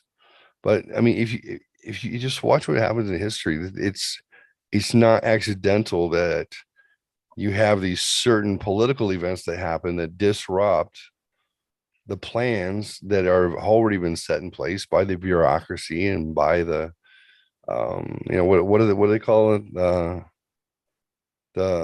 what do you call the underground government who's running everything? Deep state. Illuminati. Deep state. There you go. The deep state. Now the Illuminati goes even deeper. But by the way, the Reagan shooting was 2 months after the election. Yeah. So, you know, Yeah. 2 months. Yeah, because I'm here, Jamie. Thank you, sir. Thank you, sir. So he's president-elect, right? He's president-elect, and he made the negotiation to not have the hostages released from Iran as president-elect, not Carter. They had already made fucking back, you know, what do they call that? Fucking Back alley deals. Back alley deals or whatever the fuck they call it.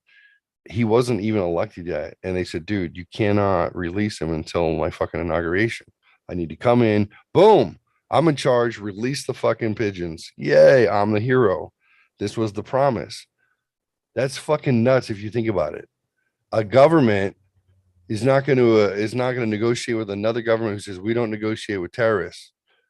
Well, guess what? Someone said, I do negotiate with terrorists. I'm Ronald Reagan, motherfucker. Listen, if you don't do this, I'm going to fucking nuke you. That was his negotiation. I will fucking nuke you as soon as I'm in office. I will take you off the face of the fucking planet because I have the bomb. And they said, oh, he's not fucking kidding. Well, okay. And that's the same reason why Putin didn't invade any countries while Trump was in office. Correct. Because you didn't know what his response was going to be. Right. Yeah. Right. When you have a rogue in office because they're not part of that foundation. Right. They came in as their own people. They didn't come in as part of the fucking, you know, ruling class. So they don't owe anybody anything. So they become reckless at that point. So what are you going to fucking do? So there comes Reagan. Reagan comes in and sure enough, the Ayatollah releases them. Can you believe it? He's not even a fucking president. He's already making deals on how to change the world. Now they had already taken the Shah of Iran, who was our replacement for the religious assholes who always fuck things up. They had to take him out because, you know, he was too conservative. He was too West Coast. to be in charge in Iran. So they had to let's put the Ayatollah back because we need to put some pressure. If we don't have pressure and conflict, we can't keep the oil prices up. Right. Well, they wound up fucking with OPEC, and then Saudi Arabia wouldn't trade oil with us either. Now you had an actual embargo, which happened during who? Richard Nixon is where it started. It started when 1970. I am not a crook. It started when they said, "Oh, well, guess what? You can't have a war in Asia and have all this bullshit going on in the Middle East on top of it. There's too much going on." And they didn't like Nixon. They fucking hated him because he was a Republican. Fucking hated him. They can't have him in. The Republicans come in and they want to follow rules and shit. They don't just want to fucking suck each other off and suck off fucking oil money and oil dicks around the world, which is what they've been doing, which is makes Depending on the Republican, though. Yeah, because there's that guy in Minnesota that liked to suck dicks. Yeah. In the airport. Well, you know, I mean, he was the one. He was the toe tapper. Do we remember the toe tapper? Like, if you're part of the Cheney and Bush dynasty, and the Bush Clintons and all those fuckers are in the same fucking group of people. You go back to Prescott Bush in 1926 was a fucking ambassador. You go back, the Bush family's been royalty for fucking ever. Like and if they weren't directly in office, they were appointed by the people in office, which that's where the power comes from anyways. You have to be careful of people who are appointed, Legacy. period. If they're appointed and they have a career being appointed, that's where the deep state exists. It's dangerous. People forget that you look at the disruptions and through United States history. You have people like John F. Kennedy, who he got in because his dad was a fucking drug dealer. Like, do you guys? I think people lose that perspective. Dad was a bootlegger. That wasn't a cute, funny thing to be. This was a time in the US, the Volstead Act was in place for what, 14 years? Prohibition, 14 years. His dad was a multi-billionaire because he was a fucking criminal. And just because they happened to legalize marijuana while you still happen to be the biggest fucking weed distributor in the universe doesn't mean that you weren't a fucking criminal at the time, right? So during that 14 years of the Volstead Act, Dad was a fucking criminal, and he associated with criminals because he was one. He just had money and spent it a little bit better than some of the other gangsters, but he was just another Irish fucking thug. He gets his son into office after Joseph Jr. Dies in World War I. World War II. Joe Jr. dies, so they got to put John in there, who's at least better than Bobby. And you strangely they'll wind up with an altruistic fucking president. So you have an outsider family who uses the mob to get his son, who's all son of a criminal, elected to office. And do you know what John Kennedy said before he got fucking assassinated? Ouch. No, I'm just kidding. I was gonna say duck. John Kennedy, John and Bobby Kennedy were brazen motherfuckers. They did not care who they pissed off. John Kennedy said there is a cabal. There is a group of individuals in this country. I feel like he was talking about the Fed Reserve, but that's just me. He was talking about, you tell me. I don't have I don't remember the exact quote, but basically there's a group of people running this country that are doing everything they can to undermine it and destroy it. And before I leave office, I will fucking handle that business. I will handle it. I've seen a ton of documentaries about What happened? Gone. about the mob coming out and saying we had nothing to do with his fucking death. absolutely nothing to, like, these are all guys that are, since then written books and shit like that, and they're like, we had nothing. That was all the Fed. That had nothing to do with us. Oh yeah, they assassinated. Yeah, they Yeah. no, yeah, no, they got them elected. They didn't get it. They didn't take them out.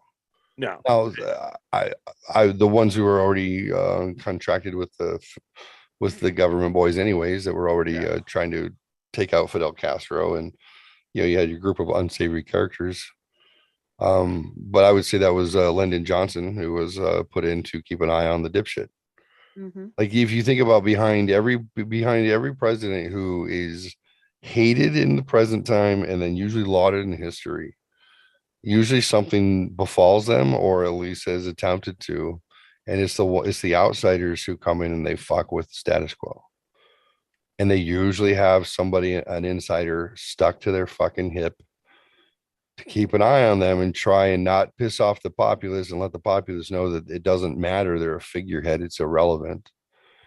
But what do you get? What do you do when you keep getting figureheads that are like, no, I am in charge and I'm going to fucking tweet everybody about it. Tell them all the bullshit I see. And they're like, fuck, cannot control this guy. I wonder how many times they tried to assassinate him. Who, Trump? Yeah. They never tell you about the times that are even thwarted, because you can't know. No, you can't know how many times. No, because it would destabilize. I mean, Destabilize the whole region. One of the things the world. about, I saw another documentary about New York City about post 9/11. The amount of times they have stopped things from happening because of intel. Number one, they don't want you to know how they get that intel, so that would be, obviously right. Something. But they have stopped so many attacks. So it is what it is. But you're right, they don't want to tell you that. So I know I'm going high level conspiracy theory, and the reason I'm doing high level is because, well, it's just we got plenty of time to go over some stuff that's more detailed, more specific. But everybody at least has a general understanding of history, at least in the high level notes that I told you, which is, that Kennedy was assassinated. It probably seemed like it was probably an inside job. Why is there a conspiracy around it? Because things don't add up. Something else seemed to have added up at the time. That's what creates a conspiracy theory, is when the story that you're being told doesn't match the story that your brain is telling you is more likely than not. And it doesn't take long for people to get old and people to die, and those firsthand experiences to become word of mouth, for the textbooks to change, for the history books to change, for the narrative, the way that stories are told on the evening news and on the anniversaries. It doesn't take long for the stories to become what you need to be told that they are. So we're living in a time where there's this heightened level of,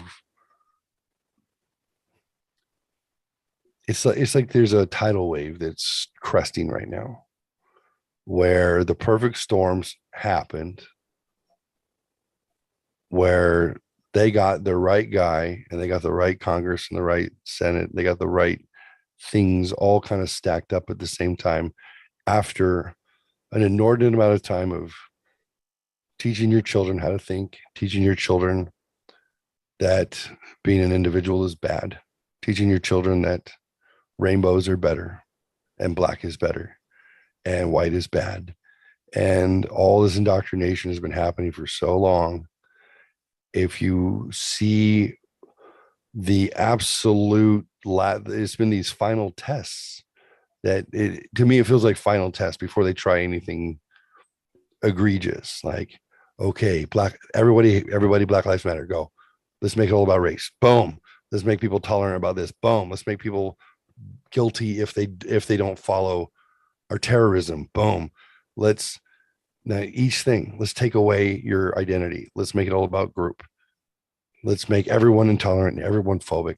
And then let's take over cities, and let's kill people and say it's a good thing. It's a good thing. Yeah. Like, all these things have happened coordinated in the last 2 years that have been this culmination of, like, are you fucking serious? We expected like once a year for one of these ridiculous things to happen, not everything simultaneously.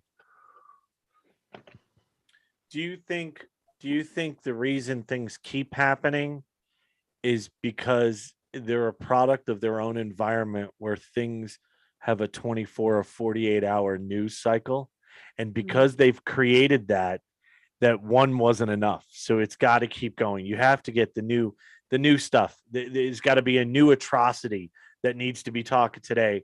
Like, perfect example is the DeSantis bill that he signed in, the Don't Say Gay bill, which doesn't say that Parental rights. At all, right? Fucking Complete all. propaganda, lies, right? I mean, it is such a nightmare to listen to these.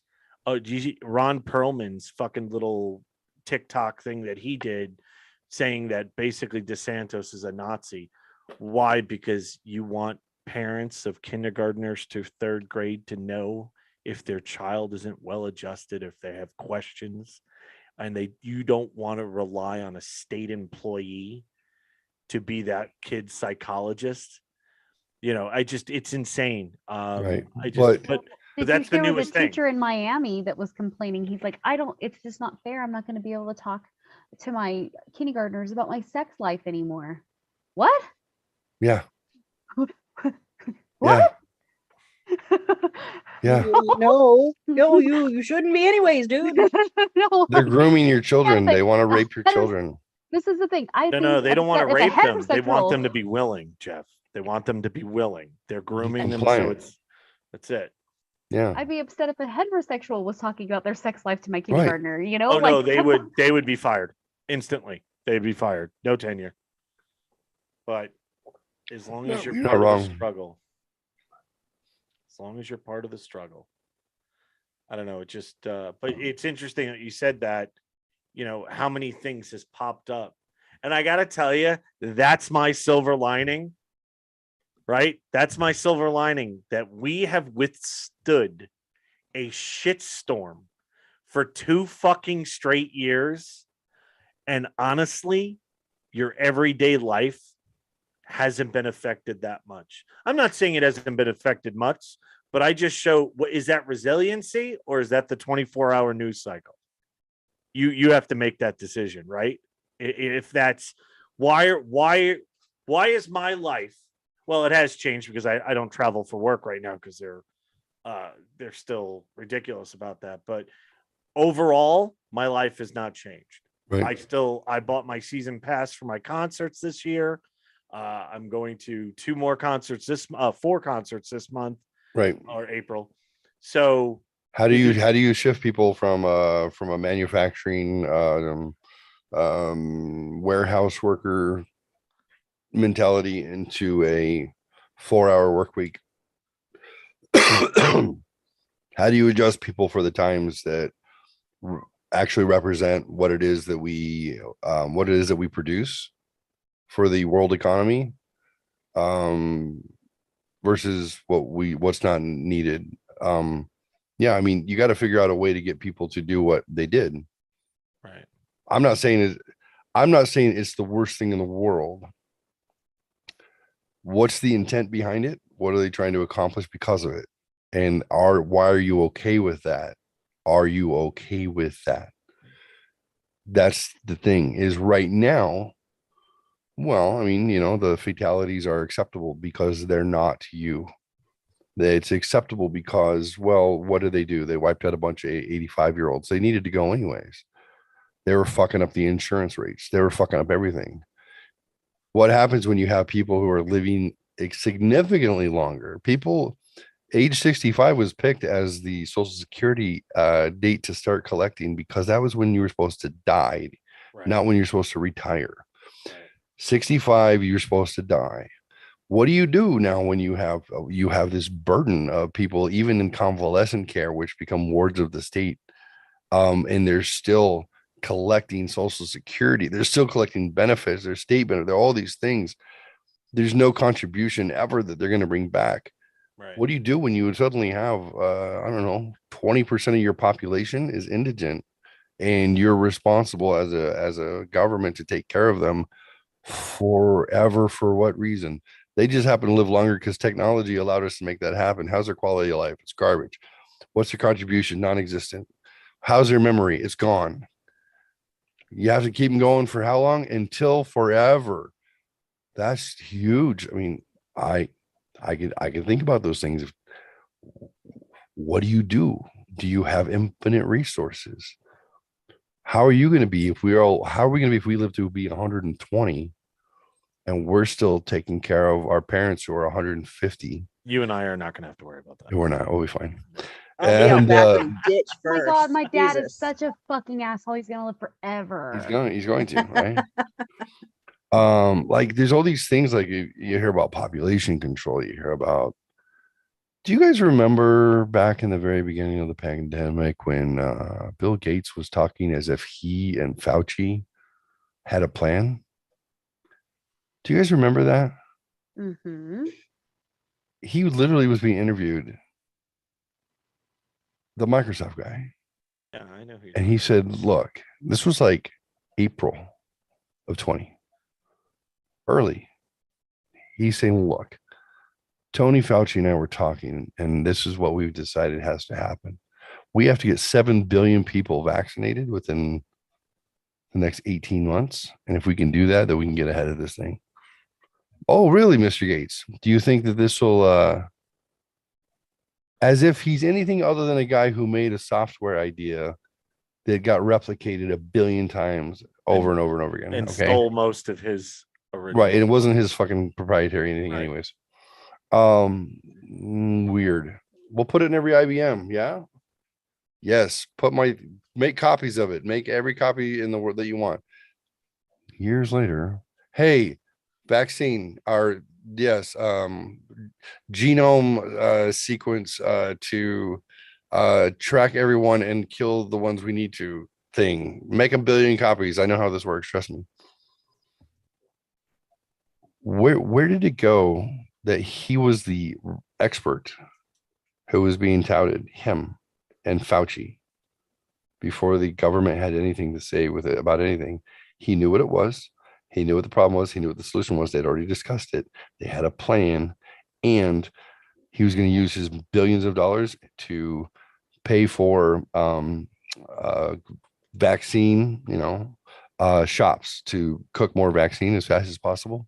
And like, no questions asked. I'll just start writing the checks right now to make this happen for you guys.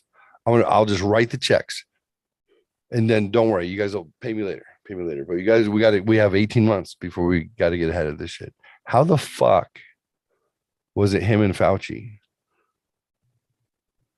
in April of 20? And it was all so new that I don't think anyone has any memory of this happening. But it was like, someone's an expert. Thank God. Someone knows something. And he's someone that people would consider smart. Yes, the smart guy who's rich. Kind of came with authority. Yeah, he knows something, and we know that he gave shots Not to only black that, people. No, not only that how much of the all the money he gave away to charity, right? So that he's got Bill all and that Melinda Gates goodwill. Foundation. It was set up. He's got all that goodwill. We all knew that he was about taking care of impoverished nation and starving black kids. Correct. And we knew that, and he was literally being listened to as an expert. Why people started to catch wind of that, and after a while, especially when there was like everybody on lockdown. Now you put everybody on lockdown, they got nothing better to do. And people are like, hey, why the fuck does this guy have any opinion? And then they're like, get him in the back. Don't let him talk anymore. Out of the front, out of the camera, out of the camera. He was literally put out as one of the first experts on virology, on pandemics, on overpopulation. He was the man. He was literally ready to go. He was already talking about how to handle overpopulation. We knew that. He'd been doing that for years. Why is this stuff it falls away? It's like there's no memory of, guys, they've been bullshitting you the whole fucking time. And it's not just the news cycle. You're right. I mean, that people's attention span is non-existent. Mm-hmm. But people's memory for, whether or not you're being bullshitted, lied to, manipulated, or, hey, let's put this yellow star on right here, and then you guys go get in the special train over there. We're going to take you to the best vacation ever. I hope that you're right, that people remember the bullshit. I really hope you are. I don't think too. We're used to being bullshitted so much in the media and news. It just inundates us that I know. I'm like, okay, yeah, let's brush that one off. Wait for the next one. Just brush it off. So that's, I think, why a lot of people don't remember it. They just brush it off because there's something coming next, and you don't have enough memory or energy or energy to deal with it all. I'm just whoever this fucker is, that's the pit bull that will not let go of this Biden laptop thing. I love this person because I still think there's going to be a full-fledged investigation. Oh, there is. Now the feds are getting hardcore on this one. Yeah, which I am so happy about. So I know that your darling lady has to stay up late for something, but we have 11 minutes, and it's your curfew. I actually probably need to go by myself. I've been working this whole time. Look at me, I'm multitasking. Give this just a minute, and I'm just gonna please copy and share this video. Nothing's up. Oh no. This is all your files. Oh.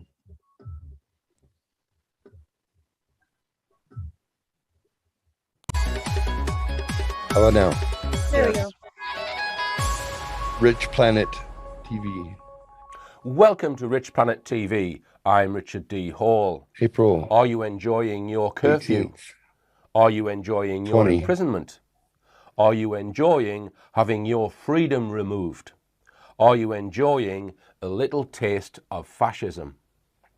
It's not possible to get reliable data on how many people are ill or whether people are dying. But some reports that I've seen suggest there are no more deaths or illnesses occurring at this time than we would expect at any other time.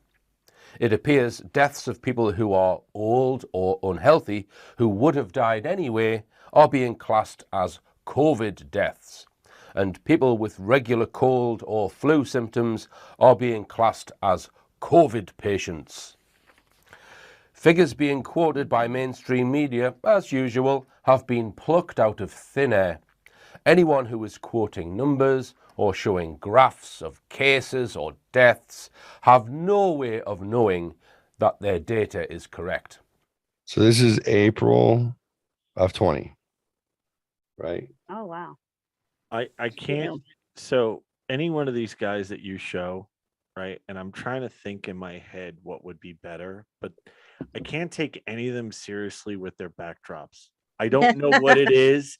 No, but I'm trying in my head because the guy with the bookshelves, and all his, like, I guess there's like the guy with the bookshelves is so far, not that he's so far right, but you can see where he stands as politics. Yeah. So this guy's got the world behind him. Yeah. And I don't know what would be better, right? In my head, I'm going, what is easier to absorb? Right. Well, I don't have his site and his show is called Rich Planet. His name is Rich. Right. It's his planet, and he's talking about it from his perspective. He actually goes back 15 years. And he's got documentaries going back 15 years. So he's been consistently a questioner of what the fuck's going on. Right. So I get his theme. For him, it's not ironic, right? He's not starting off in the pandemic going like, I'm going to start this thing and I'm going to go tell some pandemic truths. He's been doing it forever. He started with ufology, and then 9/11 and then stuff as it came on. And so because I thought the same thing. I was like, God, who is this Scottish guy with a fucking mullet? Like, can we pick somebody else? I was very jealous of his hair, by the way. Right away, I was jealous. I'm like, God, somebody had referred to me. Like so that. I got referred to him for content and his like video deliveries. He's got like 200 plus documentaries that are fucking fascinating. Obviously I haven't watched them all, but topically, I think it'll definitely lead to some entertaining discussions on the show, to say the least. But he's going over very early on. This is, March, April 2 years ago, of what facts are already being delivered and what ones were impossible and meant nothing. And he's just he's got literally no data to go on. He's got no history. He's got no conspiracy. He's just got his perspective is half of what you see and half of what you hear is false. Right. That's his perspective. He literally just taken it from that angle. So he starts bringing up, I believe he brings up Bill Gates right away. And I just want to see if this was the case. Oh, hello.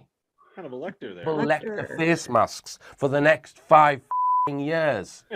He's already talking about, don't wear these fucking masks. Is grinding to a halt. This is madness. This is fascism.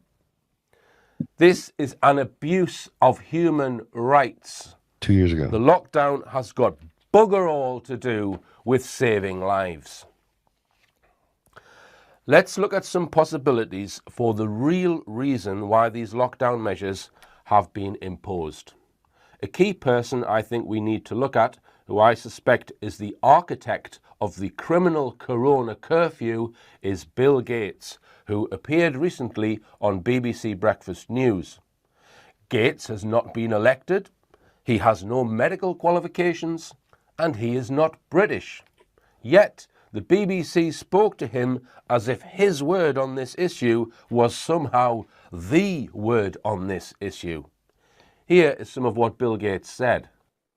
The thing that'll get us back to the world that we had before coronavirus is the vaccine and getting that out to all 7 billion people. So we're going to have to take something that usually takes 5 or 6 years and get it done in 18 months. There is an approach called an RNA vaccine that people like Moderna, CureVac, and several others have that looks quite promising, but we can't count on that. So we'll back 4 or 5 of those and 4 or 5 companies using a more conventional approach. Mm-hmm.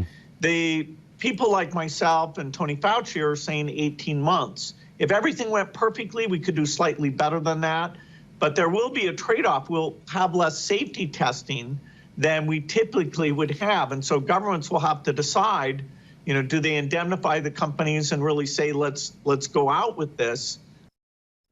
We weren't ready for this pandemic, but I do think we will be ready for the next pandemic. And using the new tools of science, that's very, very doable. Funding the research for these type of vaccines, actually our foundation is the biggest funder of vaccines for infectious disease.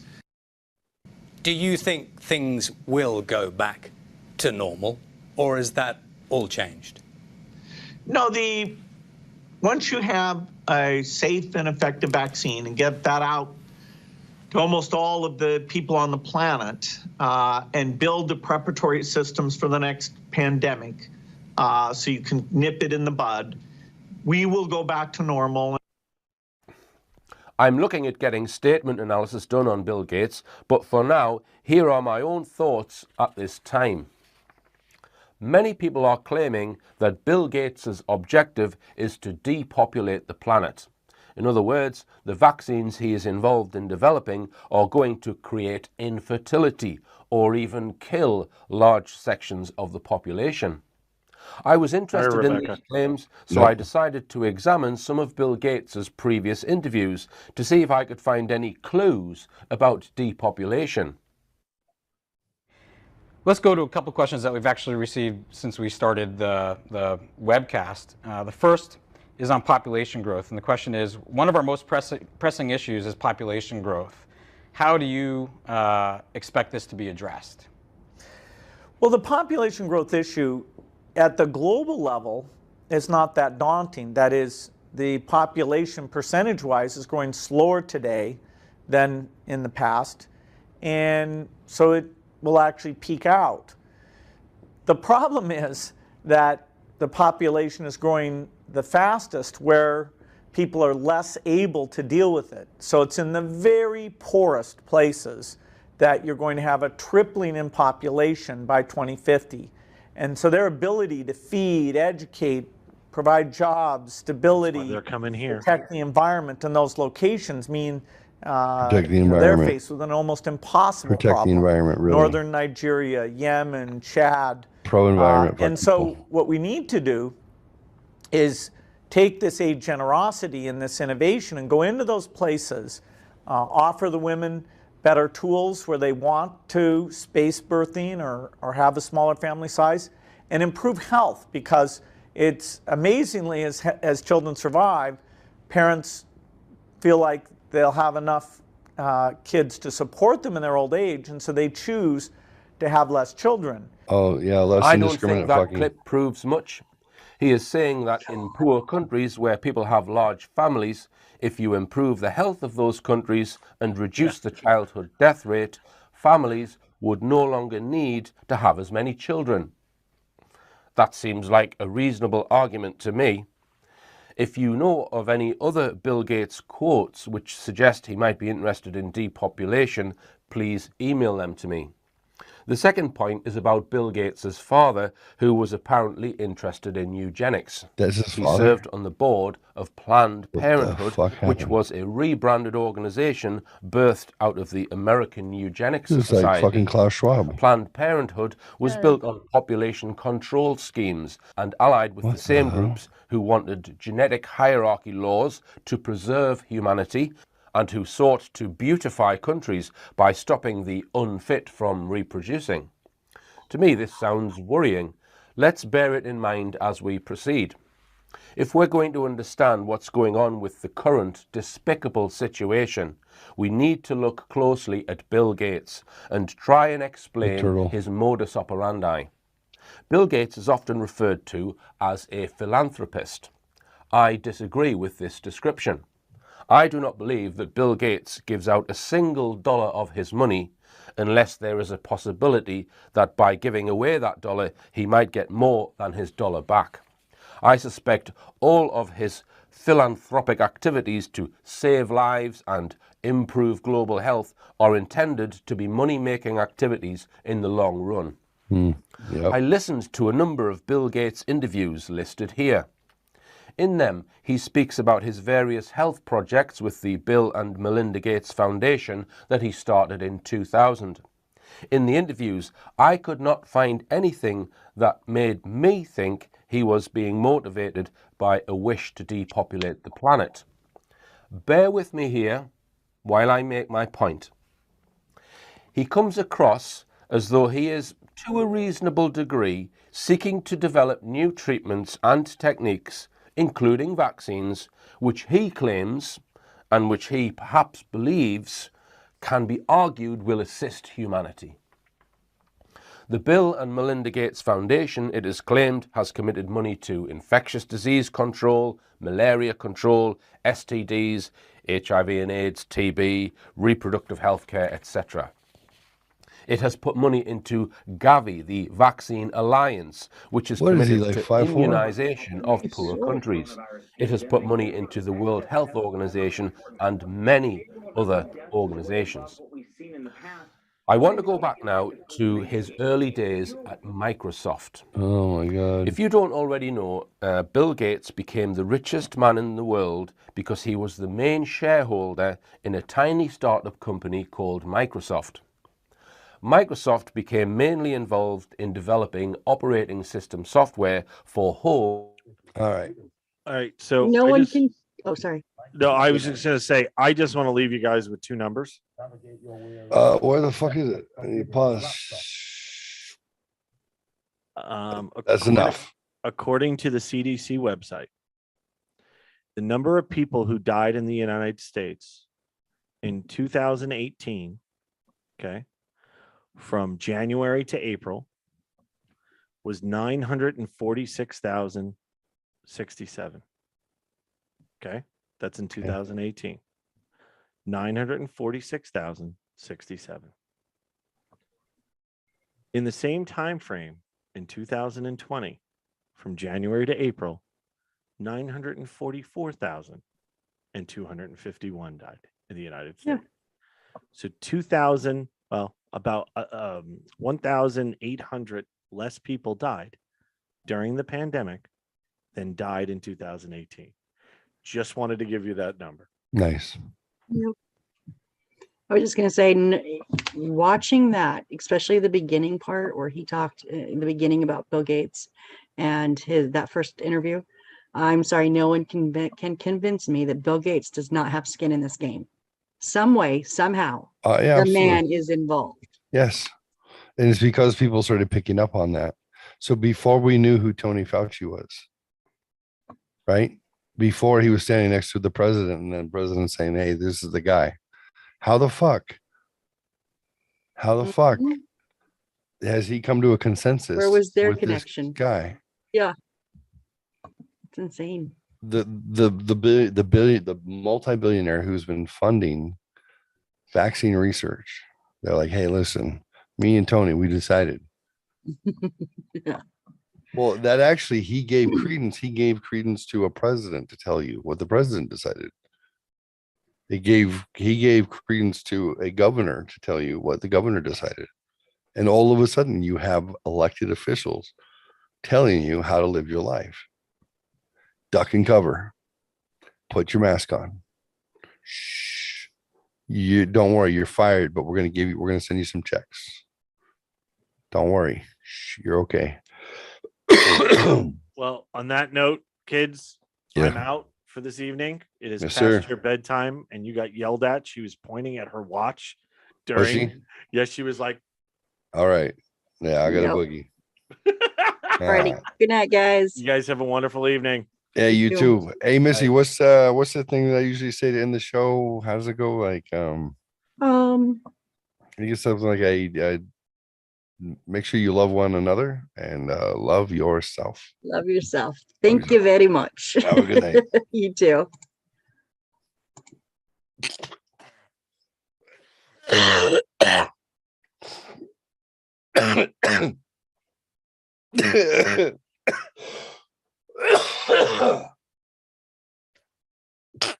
Fuck COVID.